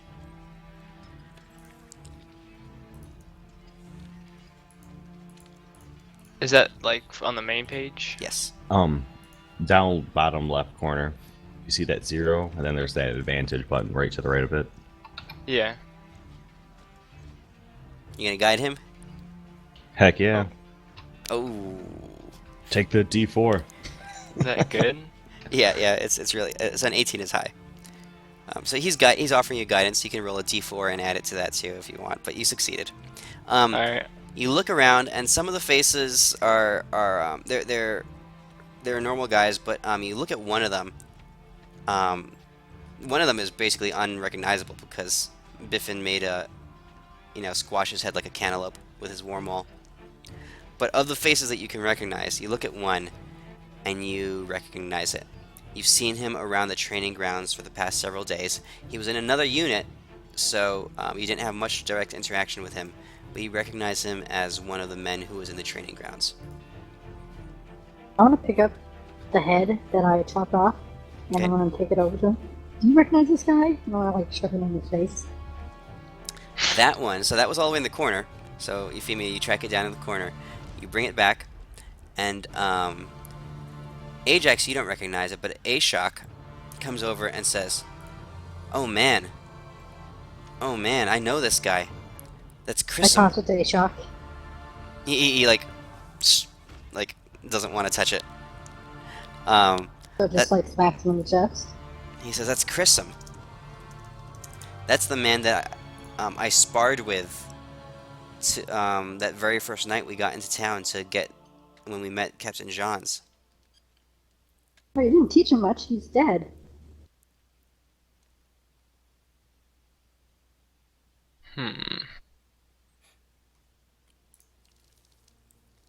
Well, I guess the captain dude was right. Some of these town guards are working for what's his name? For Horus. Yep. I swear What every were time these I hear the guys name wanting? Horus. Oh, I I asked the asked. dwarf. Okay.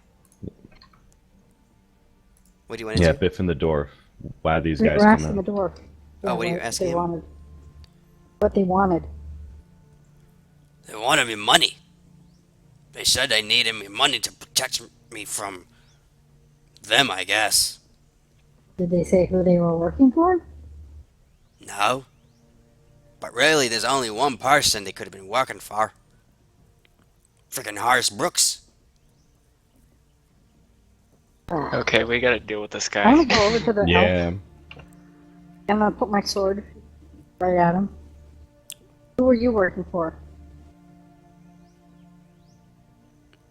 To Cody, she has her sword pointed at you, and she wants to talk to you.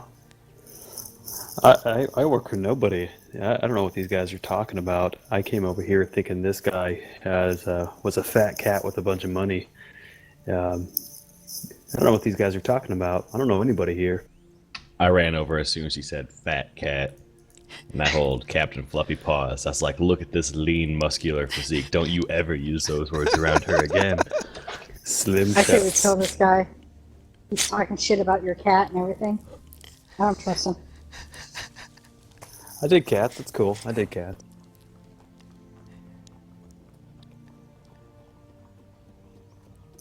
That guy So over you came in here, here that dwarf in steal from Villa. this dwarf?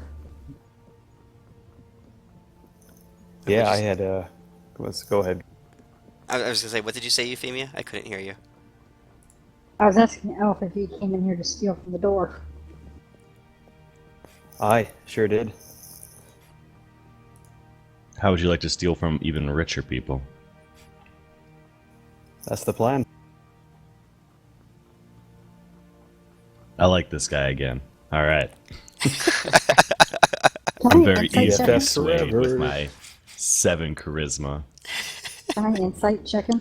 He made a valid argument to me. He was like, yes, I believe we should take this guy with us. Okay, go ahead, Euphemia, insight check. Okay, yeah, that's a really good insight check. He's telling the truth. He was, you know that, or you gather that Horace Brooks is in the business of hiring mercenaries and hiring people to do his low-level dirty work. So this person was probably just someone who came along the side of the road, saw a job opportunity, and just picked it up. Wait, so he does work for Horse? He did. I thought he said he didn't. Or he did for a little while. Hell, I don't even know his name. He just said, "Hey, do you want to go steal some money from a rich guy?" I said, "Yeah." Man, we should probably figure out what Horace likes. We gotta infiltrate his place. So how can we trust this guy? Why can we not trust this guy? Because the dungeon Oh, master yeah, put me right. here. Look at this guy. A meta.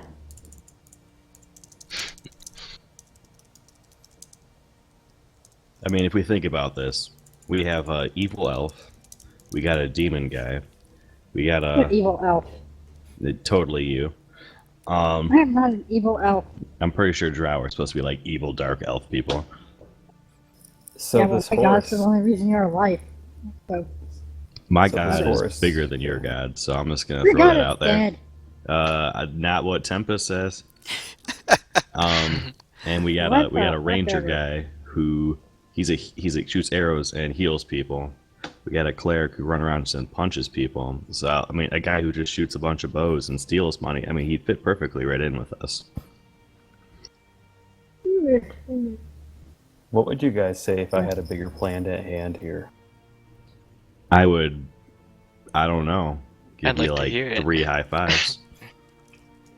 This Horace chap, he seems like a rich fat cat himself. Pardon the fat cat. Thank you. What if I could tell you I can help you infiltrate Horace's place, which was my plan anyways. Thought I'd gain his trust, but he's the one with the loot. It's time to give it back to the people. I say we kill him and keep the loot. That's my thing, bro. I say that, well, I would very much like the help, Mr. Nottingham guy. Well, I've seen the layout.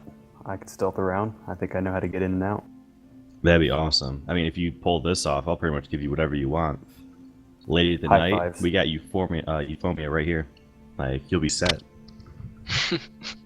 Let's take Oh, a short gosh. rest though before we Let's take like a whole day rest. you use up all your good tricks already. If there's a big fight, yeah. It's probably not even noon yet. Well, I mean, we can go do other stuff. But we should probably look around, get some more information and stuff before we just barge into a place. Well, either way, let's take a short rest now. Gotta go do random stuff before we go. Now, you guys remember, well, the one who was listening, so Ashok kind of pops in the conversation. He says, now you guys remember that Quentin wanted us to sneak into Horace's place anyway, remember that? Something about Yeah, he did. stealing some documents or something? Yeah, I that don't sounds really like a care thing. what that guy wanted. He paid He's pretty well. a flake. He's a pretty nice guy. Yeah, take out two So, birds with like- one stone. Might as well get paid to, I Yeah, but guess. he doesn't want us to kill anyone. We won't He kill him wants us to today. We can kill him tomorrow. when you I'm want like- to sneak in. Yeah, we gotta sneak in, get the layout of the place. We don't want to fall into a trap. This guy seems pretty powerful. Yeah, well, So that's the plan. What do you guys want to do? short rest. I say we wait till nighttime and try to sneak into his place. Okay. Agreed. But I'd say before we do that, we all go head around those, like the marketplace and just get some, like, I don't know, cloaks or something, which can make us blend in a little bit more. Okay. So the Biff and the dwarf comes up to you guys and he says, y'all chaps, you're a good lot of folk. You ever need some help, you call me. My hammer will be there to help. In the meantime, I got a lot of this bloody shit to clean up, and now I've got, what, 6 bodies to dispose of? Fuck. I'll be working back here. And you owe us some money. And Yeah, plus, I but- wanted to ask. Yeah? Sorry, I wanted to ask Nottingham who was the guy that he was working for that was, or working with, that was dead or whatever, that the dwarf killed. Honestly, I don't know. Just seemed like a random gent. He didn't seem to know much about what was going on. Just a hired hand, it seems. All right. Fair enough. I say we think- sell this swords and loot and stuff like that and buy fancy shit. Okay. Yes. Cloaks sound good. Okay. Or Alright, so you guys head back out to town. You step out of the ale funnel. And I'm gonna go to the medium inn and take a rest because I'm still pretty hurt. so wait, what do you want to do? That medium inn that you pointed out. I'm just gonna go rest, take a short rest there. Okay. Because I'm hurt. I poke her and heal her a little bit.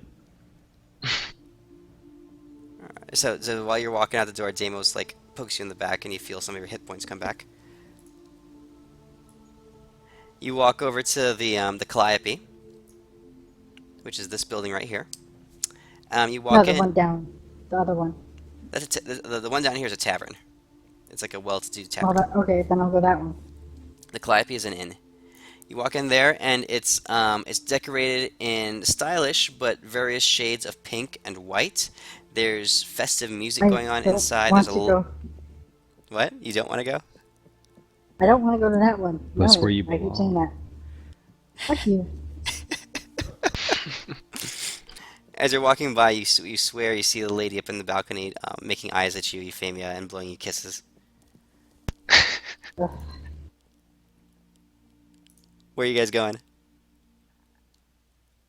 I'd like Well, to go get a cloak. Yeah. Yeah, go to the market, get a cloak or something. Okay. You head back to the market area, which is this area here. And one of the buildings is actually a clothing establishment. That's where Euphemia bought her black cloak to begin with. It's that one right there. You walk in, you see a nice, average looking lady there, just working with some material. She's got a thimble on, and she's working with a needle. She's pretty quick at it, and she's sewing up some stitches, some seams into some fabric.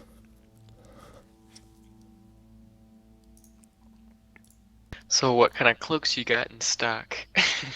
She looks up at you, and she motions over to a rack that has a bunch of different cloaks, different sizes and colors and stuff like that, and she says, "Lots of normal cloaks over there."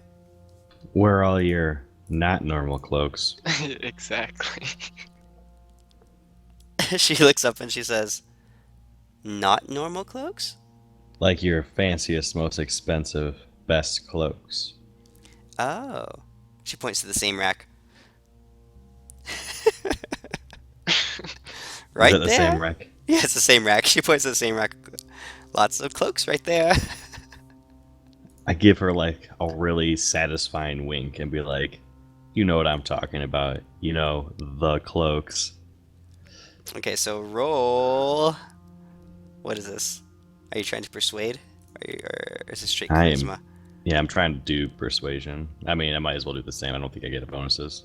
Yeah, so roll me just persuasion. Good thing I guided myself.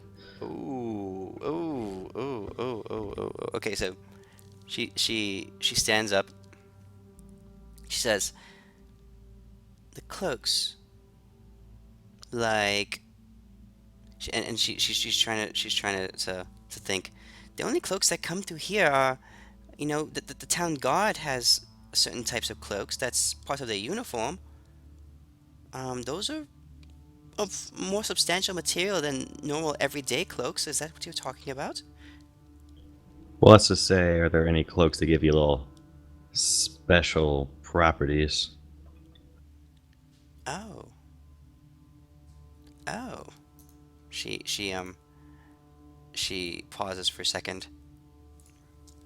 Let's see here. Roll a straight D20. All right. She walks around to the back room, and you hear her fidget a little bit. And she comes back. Let me see here. She pulls out a greenish, and it looks like it's made of a fine material. A light, very light material. She puts it out on the table in front of you. I came across this from a traveler who really needed to get rid of it for some reason. It's always felt a little weird to me. It was comforting to touch it, but I don't know. It seems to be of average craftsmanship, but for some reason it just seems a little bit special. Would you mind if I look at it a little bit closer? Sure. Is Euphemia here? Nope, I'm playing in the tavern. Ah, shoot. I'll be like, yeah, you're right. This is actually a pretty nice cloak. Is there any possible way you might want to sell it? It She sounds a bit silly, but I'm trying to impress a certain lady. she thinks for a little while. She says, "Well, it's a." You can tell she's a little bit attached to it. She says, "I don't know what it would if I could I sell tell her, it." like, I can completely understand why you'd want to hold on to something like this, but it sounds a little bit silly when I tell you. But I'm sure you've heard that you can't get a hold of any of your gods or anything like that right now. Well, I'm actually on a quest with our god Tempest, which I can actually talk to and whatnot, and we're gonna be out to save the world. And this cloak is something we need. Okay, and with your very strong persuasion check, um, oof, which you did manage to beat by one, she says, "Yes, yes, I'm a regular at the temple, and I've seen you there, and I know that the priest Pendulos, He welcomed you. Okay, I suppose. Um, 'tis I could not let it go for very cheap. I must make a living. I have two children and she starts to mumble a little bit. I completely understand. How about this? It's just that single cloak you have right there. I can totally tell that my god's calling for it. If you want, I'm sure I could talk to my god and he could bestow some of his power on some of your cloaks. She doesn't understand what you're talking about. Power? All I know is Not it's power, clothwork. but it is cloth work. But, I don't know, but gods tend to like that shit. You know what I'm talking about. Fancy stuff. Like the god of light. Stuff like that.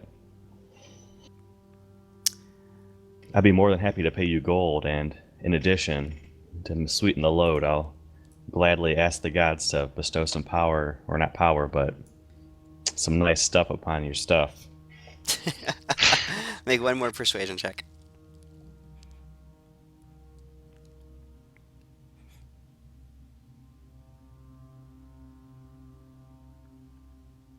Oh, damn you. Jeez. Okay, she looks up at you and she's convinced you've spoken truth into her heart, and she's a firm believer. And she looks up at you with like not just like that you sold her, but she's convinced that you're some kind of holy man. She says she pushes the cloak forward to you and says, 100 gold. 100 gold? I can do that. Yeah. You seem like a lady. Of not the cloth, but a holy lady. Ajax just puts his face in his hand. So I'm gonna hand this lady 100 gold. Okay. But when I put in this 100 gold in her hand, I tell her I want her to go to the church for the next week, at least every day, and to pray to the god Tempest, and also to pray for the new up-and-coming lower god, Deimos, the cat handler. I'm gonna make a following and become a god now. So I do that. Okay. And for all these coins, I'm gonna cast light on them to make them very shiny and somewhat divine money. She looks up at you. You could see a hint of a tear in her eyes, and she is having you could tell she's having some kind of religious experience. Her lip quivers a little bit, and she's like, "Oh, thank you, Deimos, thank you." And she holds the pile of gold preciously. She clutches it to her chest, and she like rocks it a little bit. You can see her muttering some prayers underneath her breath. And I remind her, don't forget to tell your friends to pray for Deimos, the cat handler. Okay, so I put 2 cloaks into the party sheet, and because you rolled those persuasion checks really well, and even though you have a crap persuasion, so I'm going to reward you. See, there's 2 cloaks there. I identified them. You can pick one of them.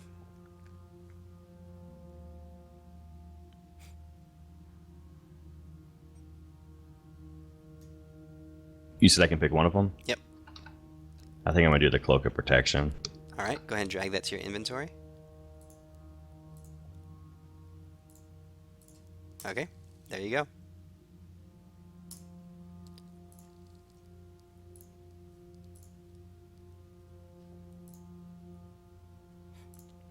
Sorry, I thought I did all that. I thought we were gonna get some super stealthy cloak.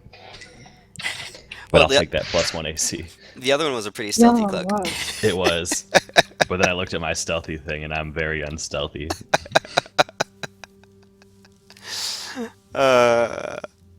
Deimos goes and spends all his gold and doesn't come back with the thing he wanted. Hey, this is gonna pay off way more in the end. Okay, who's doing what? Technically, that cloak would have cost a lot more money than 100 gold. Yeah, but now I get her prayers. And I honestly, got it cheap. and she didn't quite know what it was. And you only got that because you rolled really well. If that had been like a magic shop, that would have cost 3 or 4 times as much. Dang. All right. So who's up? Who wants to do Am I what? making any gold at the tavern? What are you doing at the tavern? I was playing my Song of Rest for everyone. Oh. Okay. For how long are you there? Oh, just for a short rest. Okay, a couple patrons come by Let and me they see if I'm making any gold. yeah, a couple patrons come by and you make 3 silver. Yay! Does this count as practice at least? Yeah, sure. All right. Ajax, Anything else? you getting a cloak or anything? Yeah, I'll buy like. I guess I'll just buy a normal cloak. Okay. Pop over 2 gold and I'll give and you have a cloak in your inventory. If you want, you can go on a Alright, big spiel. Maybe she has another secret cloak. You highly yeah, doubt I it. think I'll pass. I highly doubt it. You have to roll a So- nat 20 for that sucker. What color cloak do you want? So I, Almost. Could I do like silver? Okay. That would be, or would that cost extra? No, 2 gold. And you get a very nicely made silver colored cloak. Alright, how do I give the gold or whatever? Should I just subtract it? Yeah, just subtract it from your inventory. Crap, I think I just doubled it. I don't know what I just did. Just type in what your total would be in that box after you spent the 2 gold.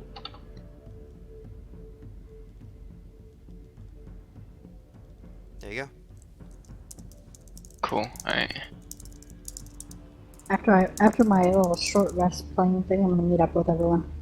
Also, is there a potion shop around here? There's an apothecary. Mind if we stop there, guys? Just to stack up on some potions?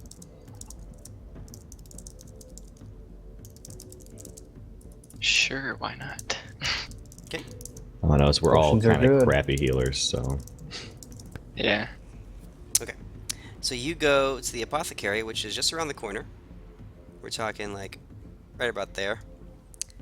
And you poke your head in, and there's a bunch of weird smells and herbs and fragrances that waft up to you. You see an older man kind of hunched over a desk with some powdered concoctions in front of him, different piles, and he's kind of like sorting them out, organizing the powders, making them into like lines on his desk. I want potions that can heal people. He looks up at you. He's like, "What? Who is I the want- customer? Yep, and I want potions that can heal people. 1 second, please." He pulls up a straw. He puts it down on the table and he snorts up one of the lines up into his nostril. He says, yes. Hi, hello there. What would you like? I want potions that can heal people. Potions of healing? I have all sorts of potions. I have potions for male virility. I have potions. Awesome. Well, the Not ones that can those like guys. heal wounds and stuff like that. Wounds. And he goes. He shuffles through. He pulls out a big book. And he's flipping through some pages. He's yes. And then he goes to a drawer and he opens it up and he pulls out 2 vials, two small vials, and places them on the table. 2 potions of healing, right here. All right, how much do you want? 40 gold apiece. 40 gold apiece. That's what I said. 40 gold apiece. You That's sir are way overpriced. insane. That's not All right. overpriced. They're 50 at full price. Oh, I know. I'm gonna pick Jeez. one up, and I'm gonna look at it, like in the sunlight. I'm like, are you sure this is the pure stuff? I can see some grains. It doesn't seem like the right tinted color. Hold on. He takes it from your hand. He looks into the sunlight. He pops the cork. He smells it a little bit. Oh, damn it! This is just a detergent. He sticks it in his the drawer down below. And he pulls out another vial that looks exactly the same, and he hands it to you. 40 gold. I was like, well, it's supposed to look a little bit like this, and I show him the potion of superior healing I have in there. Ooh. Wow. I mean, like, I'm not gonna lie, I got this for about 45 gold. potions of superior healing. Does he know that? He's like, 45. I will trade you 2 for 1. 2 of these. Nah.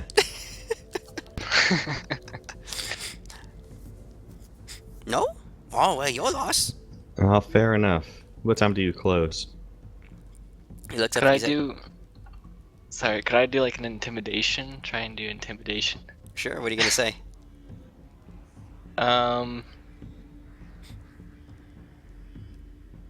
Ooh, I got something if this doesn't work. Okay. I'll say, what was that drug that you just snorted or whatever? That plant. I don't know. Is there like illegal stuff? Like, is there certain illegal stuff that could be, like? He's oh, I that? don't know what I'm trying to say. Is that? That's just powdered calcium. I use it for my hemorrhoids. Oh, really? How about Now? this? I will cure you of your hemorrhoids if you give me these 2 things. How would that sound? Cure me of my hemorrhoids? Well, I have had hemorrhoids for near on 65 years. How about I cure Yeah. some of your hemorrhoids? You would put your healing touch upon them, holy man? Of course. I'll grab that shit.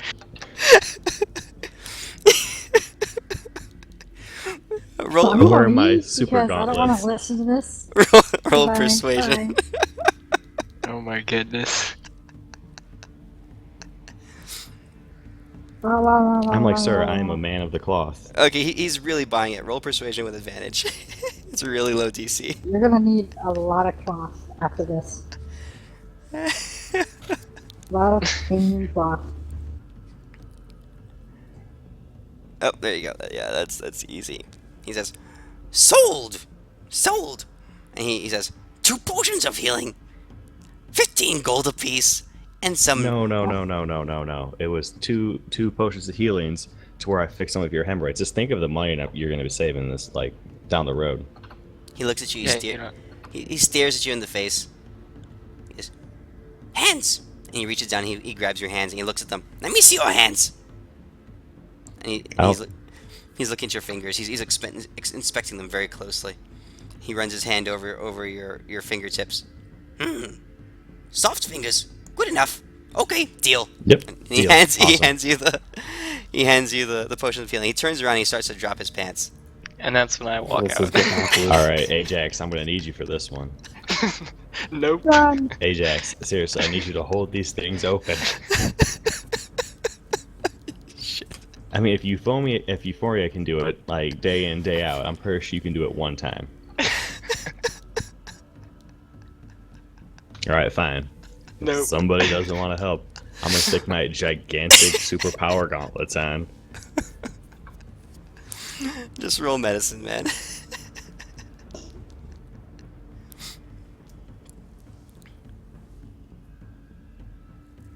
This game smells like ass. Okay, yeah. In specific sense of inspiration, for some reason, you know exactly the kind of focus and energy that you need, and you cast. I Use assume. Oh, Yeah, use up your second level. yeah, I think it'd be lesser life restoration. Just gets rid of something. Yeah, you cast that on him, and really that's limited to poisons, disease, and that kind of stuff. But for this, definitely for this situation, you put your hands on his back, and you see the glow of the energy as it radiates through him. He kind of shudders and shakes a little bit and he's like, "Oh, tingles!" And yeah, you feel the energy flow through, and you focus it in the proper direction. And after about 10 seconds of concentration, the light fades, and you can tell you've done a good job.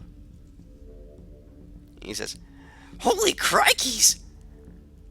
I'm a new man! I'm a new man! The wife will be so happy! Thank you, sir!" And he hands you the 2 potions. And he says, "Doors that way!" And he points out with one long bony finger. Alright, I head out. I tell Ajax. He decided to not get that done, but I got the potions anyways. Great. So go ahead and let me put them in your inventory. Jeez. I do hand him one of the potions, though. Okay, You'll so just do anything for stuff. I mean, technically, I think I'm supposed to help people, not just murder people. oh my goodness. Okay, so 2 potions of healing. I put them in the party tab. You guys can drag them to your inventories if you want. Okay. So Trev, top right, the party sheet button. Very top right icon. Yeah. Click on that. Click on inventory, and you can grab the dragon icon next to an item that you want, and just pull it over to your inventory sheet. Okay. In the party inventory? Or... Top It's right. like that The top right. right. The parcel items. Oh, okay. Should I take a potion of healing then? Yeah, take one of those. It'd be just in case. No one can get to you to heal you. And since we're in the marketplace, can we just sell those javelins, long swords, and shields for whatever cash? These all have the markings of the Oh, they town do, guard don't on they? them. I think we just keep those in her backpack, then. Never mind. Okay. So how do I get it into my inventory when I drag it over? It Grab the doesn't dragon. seem Oh, you have to be on your inventory tab on your sheet. There you go. to- Okay, I was dragging the number instead of the dragon. There you go. Yeah. Alright. Okay. All right. What do you guys want to do? Anything else? I mean, I suggest that we just kind of lay low for the night and rest and get this done tomorrow. Or did you Yeah. want to go at nighttime? I would think so. So I think if we just rest the rest of the day, I gotta pray to my God anyways. Okay. It's probably be about 3 p.m. right now. If you guys went home and or back to your rooms and slept for 8 hours, you could wake up around midnight. All right. Would that count as a full rest, right? Yes. Sweet. I mean, that's kind of what I want to do, but I don't know what you guys want to do. But that's what I want to be doing. That sounds perfectly fine. What do you want to do in Works Nottingham? For me. Yeah, that sounds good to me. I'm down for some sleuthing around. Okay. Nottingham. Where's Nottingham going to go? He can come with us. Okay, you guys going back I'm to the gonna tell him temple? Yeah. I feel so welcomed. Okay. The group of you head back to the temple, which is this big building in the bottom right. And you make your way in, and you see, as you walk into this large, ornate temple, you walk in and you hear another worship service going on, and the similar sounds of crying patrons scattered throughout the room. A little bit of weeping. And in the front of the auditorium, there's the priest, the blind priest, is there, and he's waving some candles around, or just lighting some candles, and has some holy items that he's manipulating, and he's talking in encouraging words, encouraging the people to continue praying. The gods are there. There's hope, even though there's at this moment we hear silence and we hear nothing. There's still hope. So he's encouraging the people of the town. You guys On the walk. way to the room, I tell him that I broke through and talked to the gods, but they gotta pray real hard, and that pretty much they gotta go pray for Tempest and for Deimos, the cat handler. You gonna go back up? You gonna say that to everybody? Oh no, just to the priest. He's I'm assuming he can relay that message a little better than Mr. 7 Charisma. he's startled and he says, "You have broken through the veil?" Yeah, just don't tell anyone. I don't make a big deal about it. He says, please, your hand." And he reaches out his hand. His eyes are closed. He's blind. "Your hand, please touch my hand. Let me touch your hand." Okay. What is with everybody in your hands, man? Yeah, apparently I'm like a hand model or something. He holds your hand, and you can see him focusing for a second. And he says, "It is true. You have broken through the veil. Tell me, what have you learned of Tyr, of Torm, our Oh, holy he's god?" dead. Super dead. At least from what I was told by his brother. So, He, most likely dead. his shoulders sag a little bit. But it's okay. There's a new up-and-coming god, He says, Deimos the cat handler. he's tuned out right now. He says, Torm is dead, as we feared. Torm is dead. And he kind of like, he turns and he says, but you are invigorated. You have seen a god. Please, Deimos, who should we pray to? I tell him you gotta pay for Tempest. Tempest, elder brother of Torm. Yeah, pretty sweet guy. And then, as I told you before, we gotta pray for some other lesser gods right now to help them in the fight. I see. Thank you. Such as Torm's best friend, the cat handler. He looks at you, or he reaches out to you and says, you are only level 3. Come back in 17 levels or so. All right, I'll do that. And so he turns back and he starts talking to his people. Okay. And you guys kind of settle down for the night. Euphemia, I assume you head off to your room. Yep. And there's plenty of room to spare, and you guys kind of bunk down.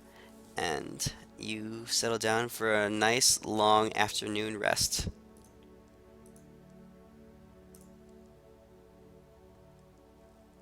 Yay. Okay. And you awaken. The sun has set.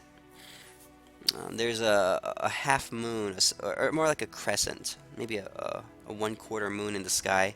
It's slightly cloudy, so there's not a lot of starlight, but it's sufficient. What do you guys want to do? Especially if you're an elf. Let's get cracking. Okay. So, Nottingham, you know where Horace Brooks' manor is. And if Yep, you're and I looking know the most direct route from where we are now to there, so it Yes, you shouldn't do. take us long. on the map, it's this larger building right here, or this larger house right there. It's surrounded by a full probably 8-foot wall, stone wall. And you guys walk right up to outside the street. Are you guys all being stealthy? Or are you guys walking? I would think we're being a little bit stealthy. Okay.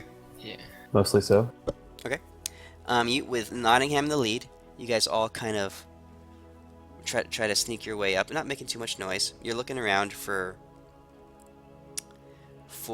guards or other people who might be curious about what's going on. Passing by some houses, you see one with the lights still on, some candles burning inside, and you can hear what sounds like some people talking inside one of the other houses, but it's just normal everyday life kind of stuff. You make How your about way. roll skill checks real quick, just so. Okay, on your character sheet, pop that open. Go to the skill tab on the right side, Got it? and you just double click on the totals where the dice are for the corresponding skill check. Got it. Are we all doing stealth checks? So how do you want to do this? Do you all want to go in? Do you want to just send 1 or 2 people in? Well, here's what we should do. I already know the area, so let me do some kind of reconnaissance work, procession checking, and see if I can find a weak point. I should already know something about that, and see if I can find an easy way for us to get in, and then we can stealth in there together. You guys want to do that? Or to try the back door. Sure, yeah. Okay. Alright, so Nottingham, you're up. You walk up and there's an 8-foot wall. I'm assuming you're not going straight to the gate, right? Correct. Okay. So which side are you going to approach from? Or the building? Which side of the building? Let's approach from the west side. Oh no, the east side, away from the road. Okay. Alright, so you swing around, you approach it, Um, there is no one around from the outside. What do you want to do? Okay, so I just rolled a stealth check to somewhat stealthily approach the wall. Okay. I also want to roll a perception to check and to just to make a double check that there's nobody or nothing around. Go ahead and roll it.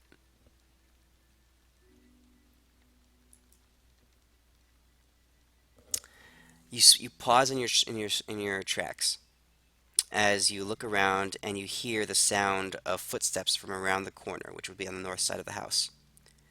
You pause and you retreat and you slink into the shadows as two armed men come walking around slowly, just looking around. They're not keyed into you, but they're also being pretty vigilant about looking out for people. They walk by. Go ahead and roll me one more stealth check.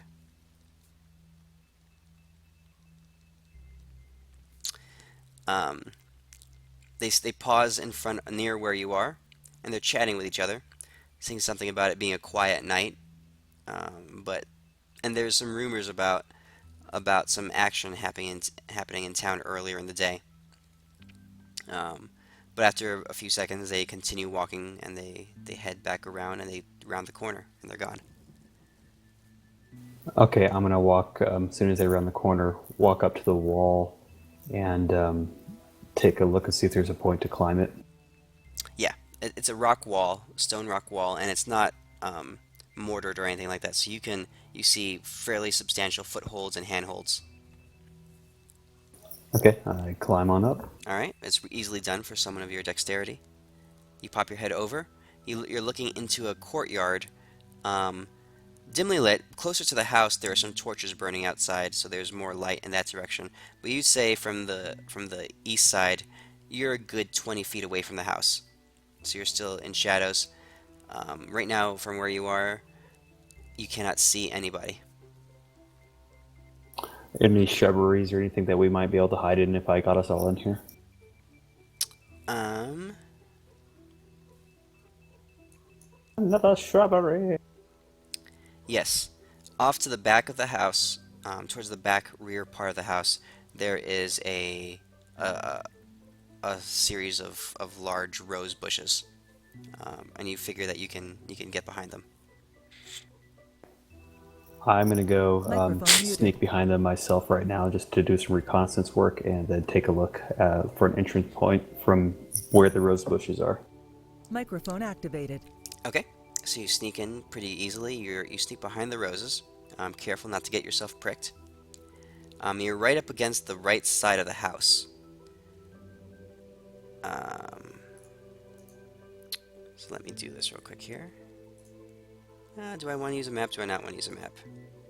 I don't know. It's a stone-walled house, pretty sturdy. You can tell that it's well manufactured. You look around and you do see a door in the right side of the house. I'm gonna go investigate the door just to see if there's a lock, and I want to stealth over. Okay. Now you're hugging the side and you're able to be concealed by bushes for most of it.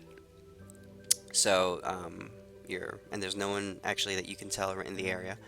So you go to the door. You reach out and you touch the doorknob, and it does appear to be locked. Okay, so I need to see if I have any thieves' tools or anything. You should if you don't Do you have know them if on I? you. Okay. Let's just pretend you do. Okay. Yeah, Sounds you like a have plan. proficiency in them anyway. Okay, so my plan, I'm going to go back and get the rest of the group and tell them this is kind of what we're going to do and see if they agree to it. Okay. You shimmy your way outside real quickly, back over the wall, and you come out to the front of the house and you're talking to them. What's up, guys? Found a door. I'm going to have to sneak and jump over some walls and not get caught by some guards and not get pricked by roses.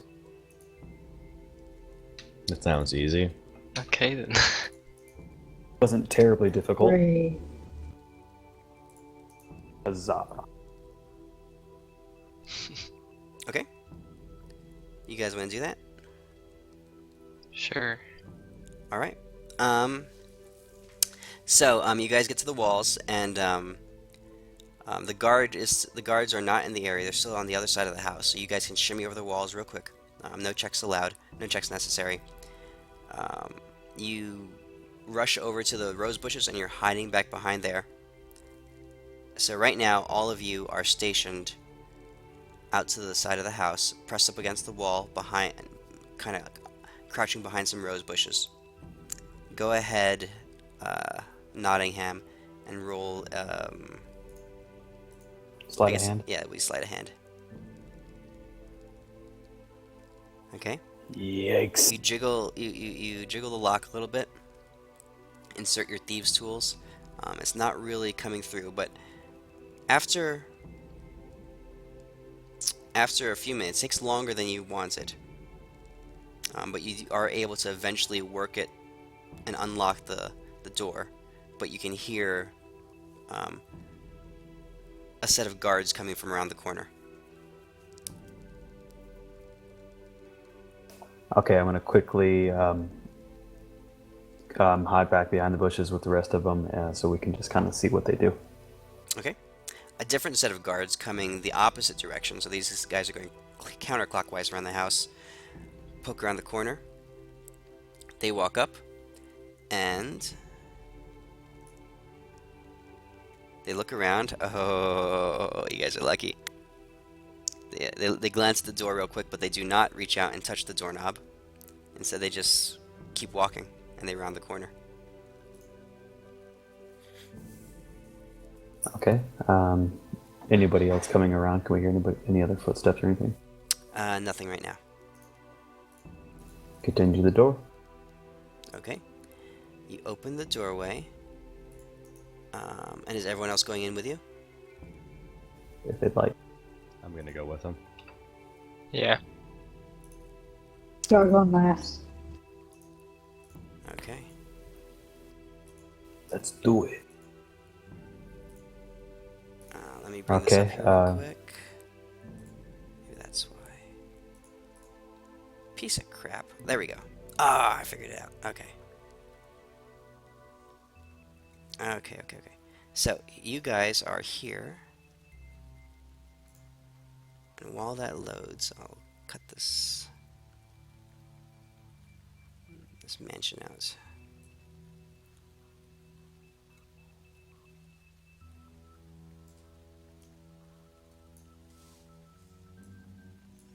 Okay. So, this is the wall that you guys were hiding behind. And that's the door that you unlocked. And you enter into this room.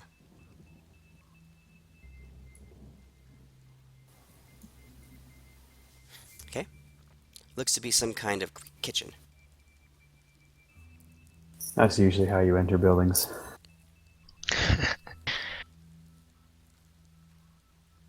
My screen's still loading up here, sorry. Oh, okay. Um, There's doors could I check to the east and to the south. some of the drawers, I guess? Why not? Sure. I mean, you find kitchen utensils, some pots and pans. I'm gonna I'm gonna listen go to up the doors leading Yep, to this that's- place. You guys, if you want to take the east doors, I'll take the south doors, and we'll Okay. try to go listen to some doors. Okay. So on the east side doors,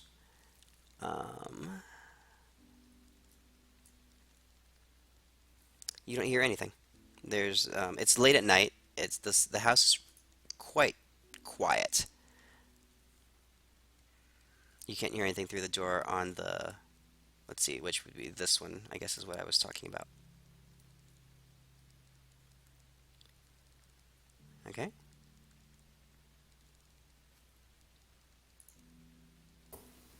Deimos, you want to check that other east side Yeah. door?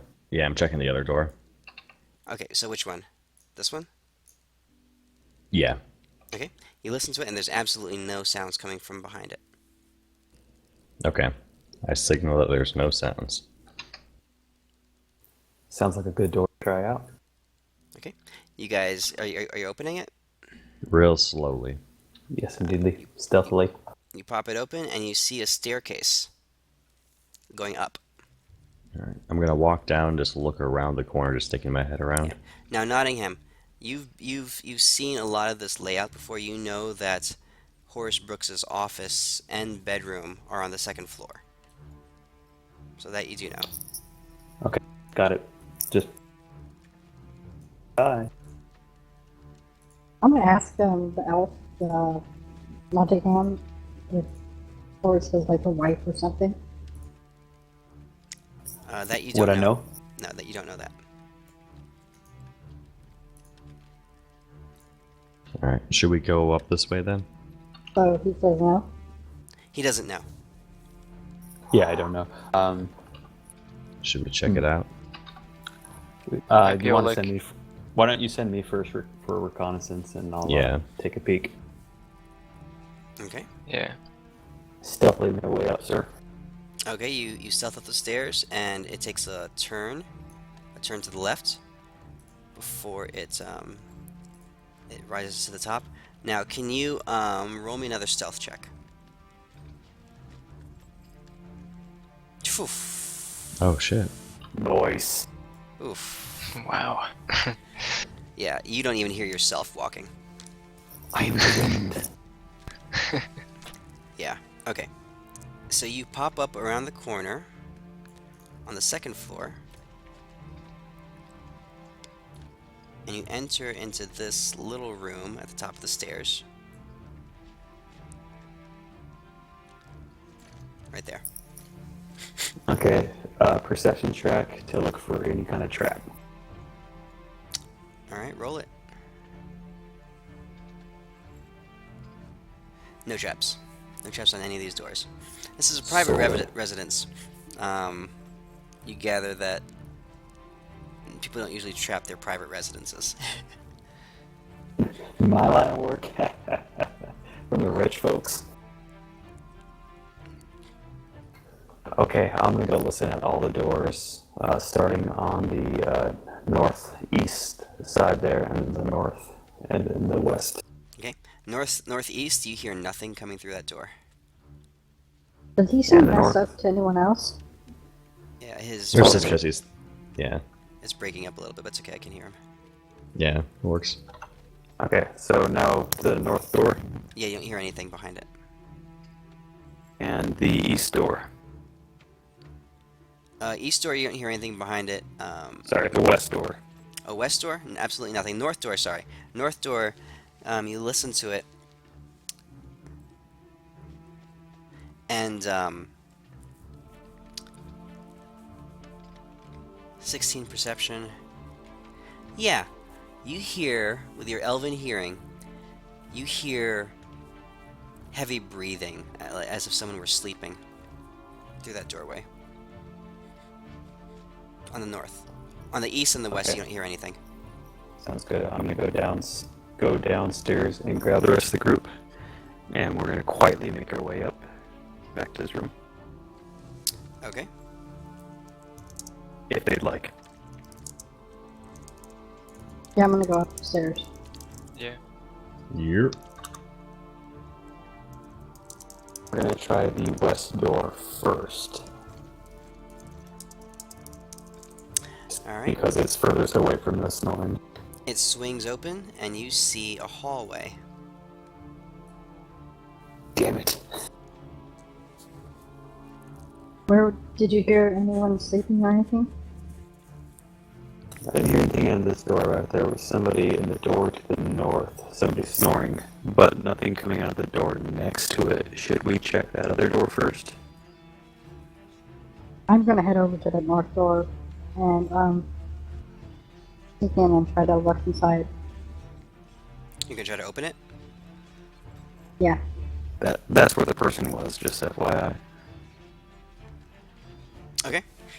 If you're opening it, go ahead. Are you going to try to do it quietly, or are you going to do it some other way? Quietly. Okay, roll stealth. User disconnected from your channel.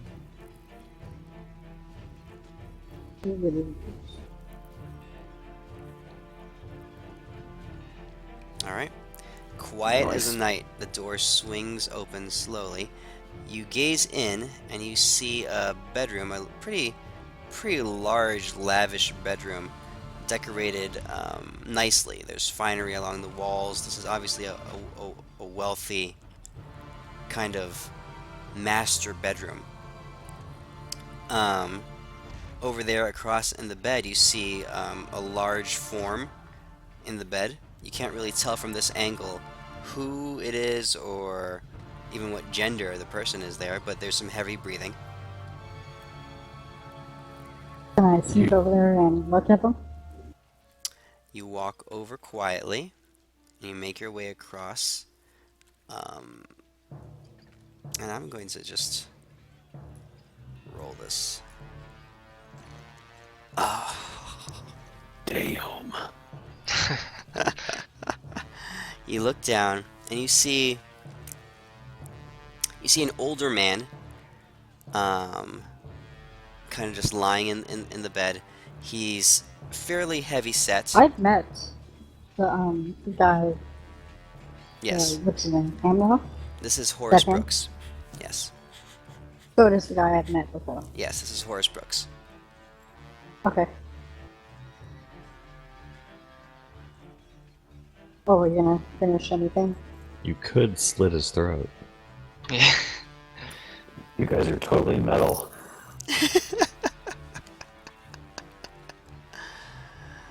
What are you This gonna one do? steal some That shit. was You're like, let's kill actually the everyone. point. I'm gonna pull out my sword. I'm gonna guide the shit And out of her. I'm gonna aim it right for his neck.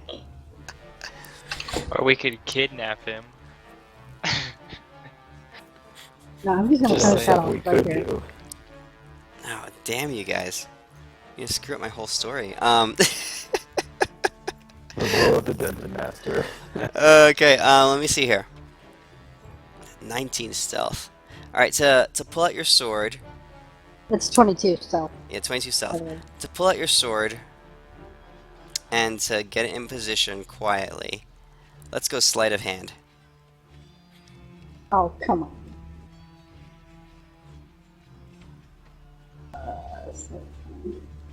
And I'm guidance. Mm-hmm. Where is it? Ah,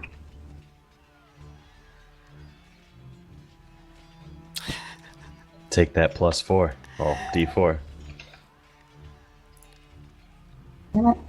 Oh, fuck. So 17. Not bad. Oops.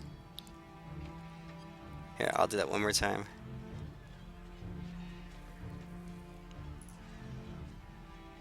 Okay. Oh shit. As you pull the sword up into the air, you hear a voice from the opposite corner of the room. So, right here, in that corner of the room, you say, "And what do you think you're doing, love?" You look over, and in the darkness of the Oh, corner of the shit. room, something that you didn't even see with your vision,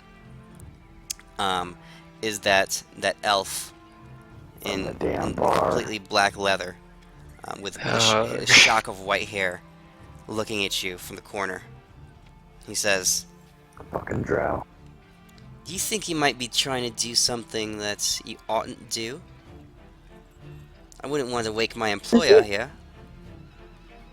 Does he have the same voice, sounding voice as that rogue guy that we met in the camp before we died? The one that killed us all?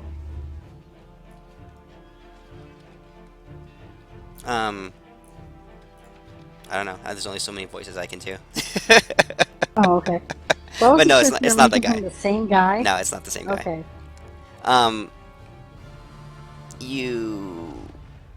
No, he doesn't look like the same guy. Although, What you had said? roll- okay, You okay. said the love thing, which was his comment that he kept saying. to me. roll me an intelligence check. Oh, intelligence. A save or a check? What am I Check. rolling? Intelligence check. How do I do that? So it's ability, under the abilities and intelligence. It's on your main page. Your main page. Or history. Yeah, well, Actually, I'm asking, do I roll just history save on skills. Roll or history. intelligence. History Okay. check. History I can do. And I'm still guidance, so it doesn't matter. Fuck Yeah. that. Brutal. Okay, you can't remember. You don't see any connection between him and Clovis from before. Plus, there's the whole dying thing in the middle. Who Yeah, knows? yeah. For some reason, there's a fog covering your memories. You Even though, remember? right when I hear the voice, I'm gonna make the downswing as fast as possible to kill this guy. All right. Roll. So you're gonna do it. Roll dex. Let's see, acrobatics or When athletics, the attack. whichever one you prefer.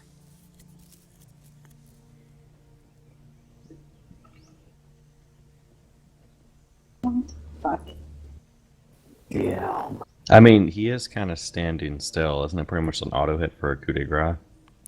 Well, this is a check to see if she can get it off before Leander stops her. Oh. That's what she said. Oh, what? Freaking! I gotta stop double clicking this stuff. You swing your sword down in a flash of um of speed. His, but just as quickly, even quicker, his rapier flickers out and stops your blade right above Horace Brooks' head. At that sound, at the sound of um, the contact between the blades, there's a spark, and the heavy breathing stops. Horace Brooks starts to stir. What do you guys do? I'm gonna Well, grapple shit. the Can I shit pull out out of my him. ice knife and Okay. stab him with it? Okay, let's roll initiative.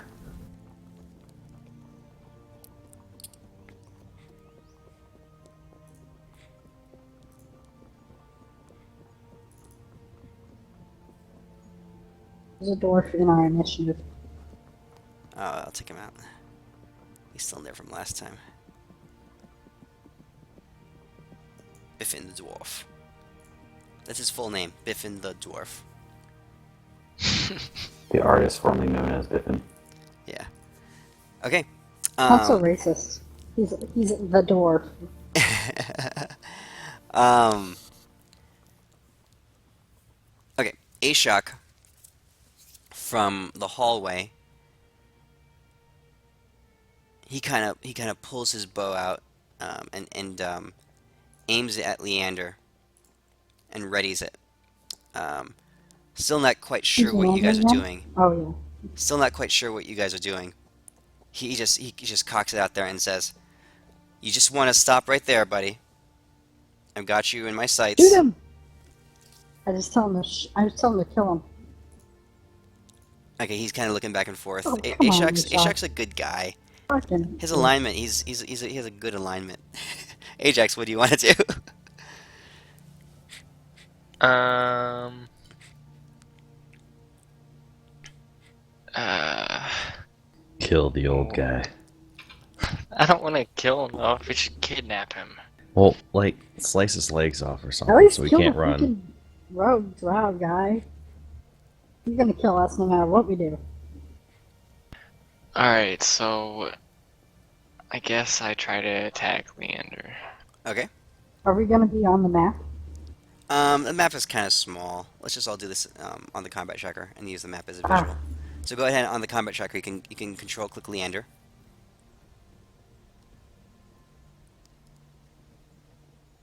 Yep. So you rush across the room.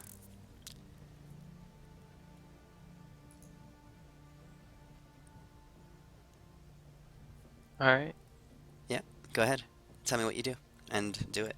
And I swing at him with my battle axe. Okay.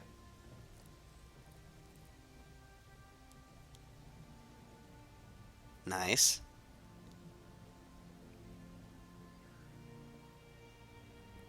Yeah, with his arm outstretched, he can't get out of the way in time as you come charging in with your battle axe and with two hands just gouge a chunk of flesh out of it hits his thick leather armor, but you can see blood and fly, and you can see some flesh caught onto the blade of your serrated axe.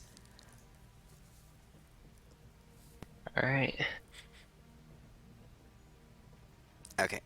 He turns Um, and faster than you can react, he swings his rapier at you, Ajax. Should All action right. surge him. Say what? I was just thinking he should have action surge and killed this guy as fast as possible. He This swings guy's gonna hurt. he swings his rapier at you, and he does 5 plus 8, 13 damage. And you have to make a Constitution saving throw, which you fail. Um, in one motion, he, with his rapier, he flicks it out, catches you in the chest, and kicks your legs out from under you. The blade streaks across your body, letting loose a torrent of blood as you take 13 points of damage total. Actually, wait, let's see here. 10 plus 8, yeah, 18 points of damage. Wow, that's a lot. And you're knocked prone on the ground. Okay. Then he raises up with his other hand that black, wicked-looking crossbow, points it at Ashok,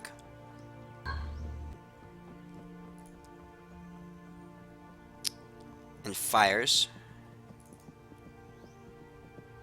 Hits. The crossbow bolt flies through the air, but it hits Ashok in the leg as he uses another precision die to do another 3 damage. And he makes a Constitution save, which he fails. Ashok stumbles down to the ground as well. The guy then turns to you, Euphemia.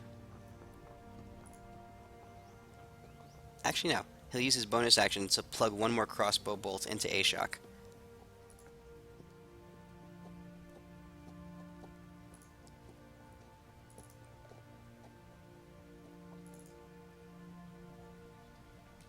Puts a second one into Ashok, just for like posterity's sake.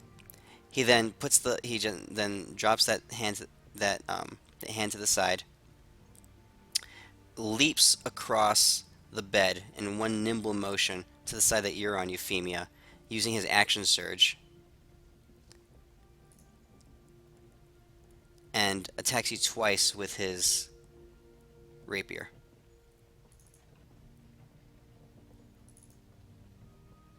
This one, he adds his trip attack to. 1 more damage. Ooh, nice roll. You make a Constitution saving throw, which you fail. You're knocked prone. He attacks 1 more time with his rapier with advantage. Hits you. And slashes you twice on the ground with his rapier. And he turns to Mr. Brooks and says, "I got this covered, Brooks. Perhaps you should be looking at some safety, though." Euphemia, it's your turn. You're prone on the floor. He's standing over you with his blade out at your chest. So I use half my movement to get up. Yes. How close? How close is he to me? He's standing, like, basically right on top of you. Well, I got up. I mean, great.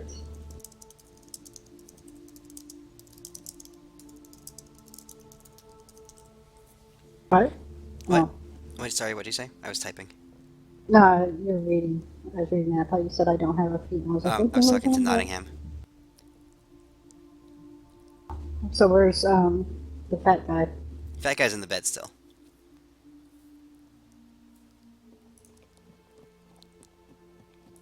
I mean, if we kill this fat guy, this elf guy technically doesn't have an employer. Maybe we'll stop attacking us. Yeah, I'm gonna try that. I'm gonna take another swing. I'm at just the fat saying, guy. I don't think we're going to take 53 damage a turn. We're going to get murdered. That's like going into work tomorrow, like your boss has quit, and you're like, well, I guess I'm just not going to do any work today. Okay, what are you doing? I'm taking a swing at the fat guy. the bed. Okay, I should probably just add They him phone?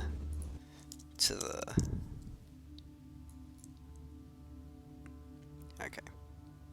So that's not his So he's. his I don't think you icon. used that guidance that was on you either. Or did you? Yeah, I did. Oh, never mind. Is it once? A turn? Yeah, just once. Yeah, you can only use Oh. it once. He has to catch it again if you want to use it a subsequent time. Okay, so Horace Brooks is lying there in the bed. I got up, so I'm not prone anymore, right? Mhm. It still says the effects. Okay, I'll take it off. So just attack him. Okay. Is it advantage because he's prone? I'm trying to figure out if you can do it with Leander standing over you. I mean, he just used like 800 actions. I Yeah, don't know if he could do. Yeah. Okay. You're gonna have to push your way through Leander or get around him a little bit to get to the bed. So you stand up. What do you mean? Let's. Well, I still have half my movement, so that's 15 feet, so Yeah, I but can move like 2 feet Leander, over when I still. he's between you and the bed right now. It's kind of close quarters. So if you want to push your way, you can do a strength check or an athletics check against his strength. Okay, I'll do an athletics check then. Okay. And so will he. Ah, dang it. Yeah, you managed to barely squeeze your way past him. Okay, so do it. So I can attack the other guy? Yes. And he's prone, so is it advantage? Yeah. That's a hit.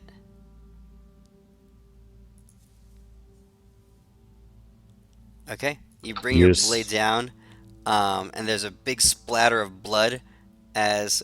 describe how you hit him. I'm just going to aim directly for his neck. Okay.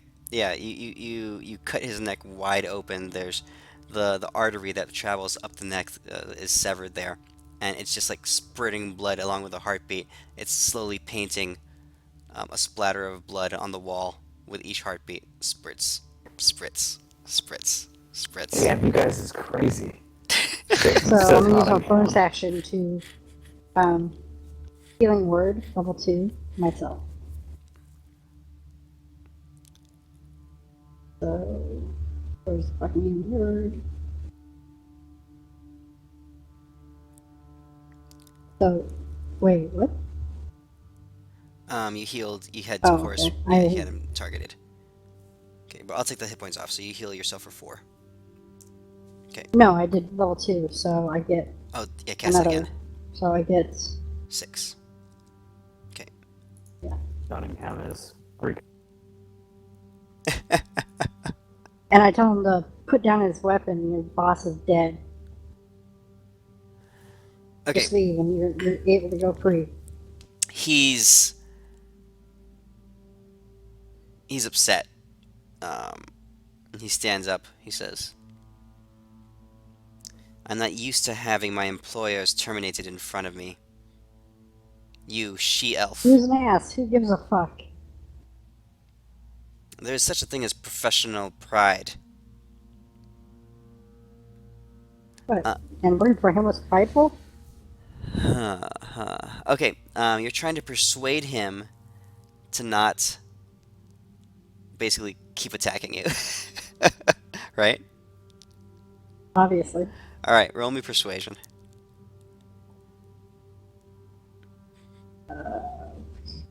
Perception, persuasion. Fucking hell. Okay, Deimos, it's your turn. All right. I guess pretty much, yeah. I was like, wow. I was like, your employer is dead, so you're not really going to get paid anymore. So I mean, we can let bygones be bygones, and I don't know how much he was paying you, but we can find a way to get you that money. And you're kind of a badass. There's no need for you to waste your time with scrubs like us. Okay, roll persuasion. You can guidance yourself if you want. Okay, 1 second.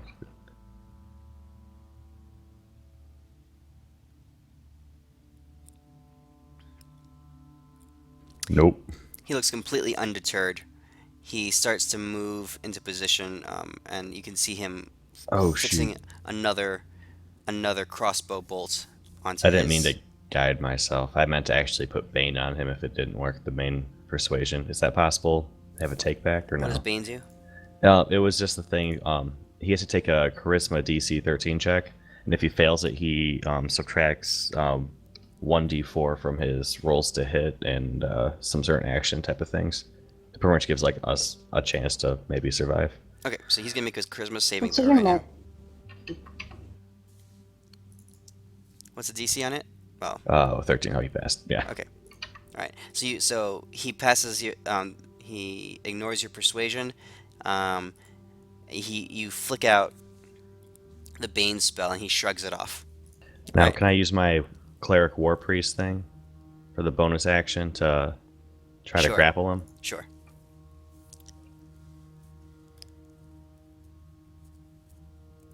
So you rush in and you try to grapple him.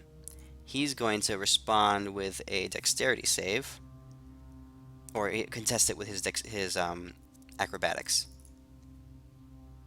All right. But so as he's shrugging off the effects of your spell, you can tell his concentration shifts to combating the spell that you just cast, and he's a seasoned warrior, so his mind almost reacts automatically. You can tell that he's been trained in resisting mind altering or status altering effects.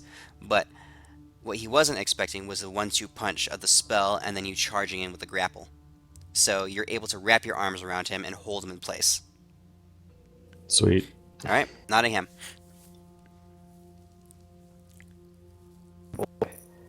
Do you want me to shoot at him? Do you want me to assist in grappling and see if we can't just Yeah, I'd say we hold just him try down? to get him to the ground. Okay, I'm gonna go over and assist in try to help hold him down. Okay, let's say you try to push him prone. Go ahead and make an athletics check. Does he get a advantage because I have the grappler feat with it? Sure, let's say you'll have a advantage on this. Athletics with advantage. You activate advantage on the bottom left. There's a button. Yeah, I got it. Okay. Okay. That's Arcana, not advantage. Oh, wait, what? Yeah, let's see. Your modifier is, because that's a decent roll. You're +3 to strength. Yeah, +3. So that's really a 17. Okay, so he's Okay. gonna roll athletics check. Yeah, you guys shove him down to the ground. You can see him struggling underneath you, but you can tell he's more dexterous than he is strong. So you guys just dogpile on top of him and tackle him to the ground. He drops his sword, and it kind of clatters to the ground. He's struggling against you, like cursing and saying, "Get can I off grab me!" his weapon? Yeah, you can pick up his weapon. I want see that weapon, by the way. So I'm just getting them away from him because he's. You should really just help overpowered with these give us things. bonuses. I use crossbow, so if we can steal a crossbow, I will take that crossbow. Okay, what are you guys trying to do here? Well, let's get this guy down first. Are we killing him, or what are we doing with him?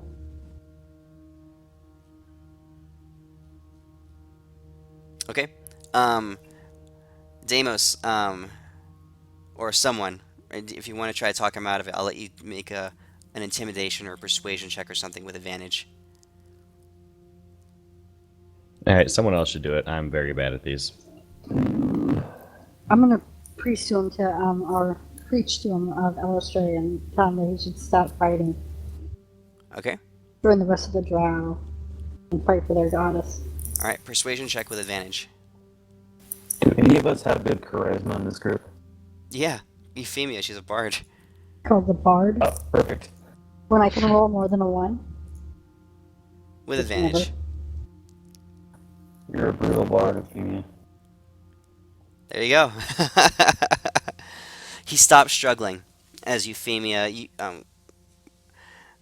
petitioning your elven heritage. You spin a case of really appealing to your shared heritage and talking about the might of Elistray and her light, and how one such as he shouldn't be using his abilities and his talents for darkness and for cheap thievery and thuggishness. But there's a higher light and a higher calling. You can tell it really strikes a chord in his heart. Him being a dark elf as well, he, at the name of Elistray, he stops and he pauses. And he looks up at you and he says, "What do you know of the Bright One, of Lady Dancer?" I am her servant. I'm here to free her and make sure the gods win this war that they are fighting. And they need warriors like you. Not helping shitheads like that. And I point to the bloody mess that's left on the bed.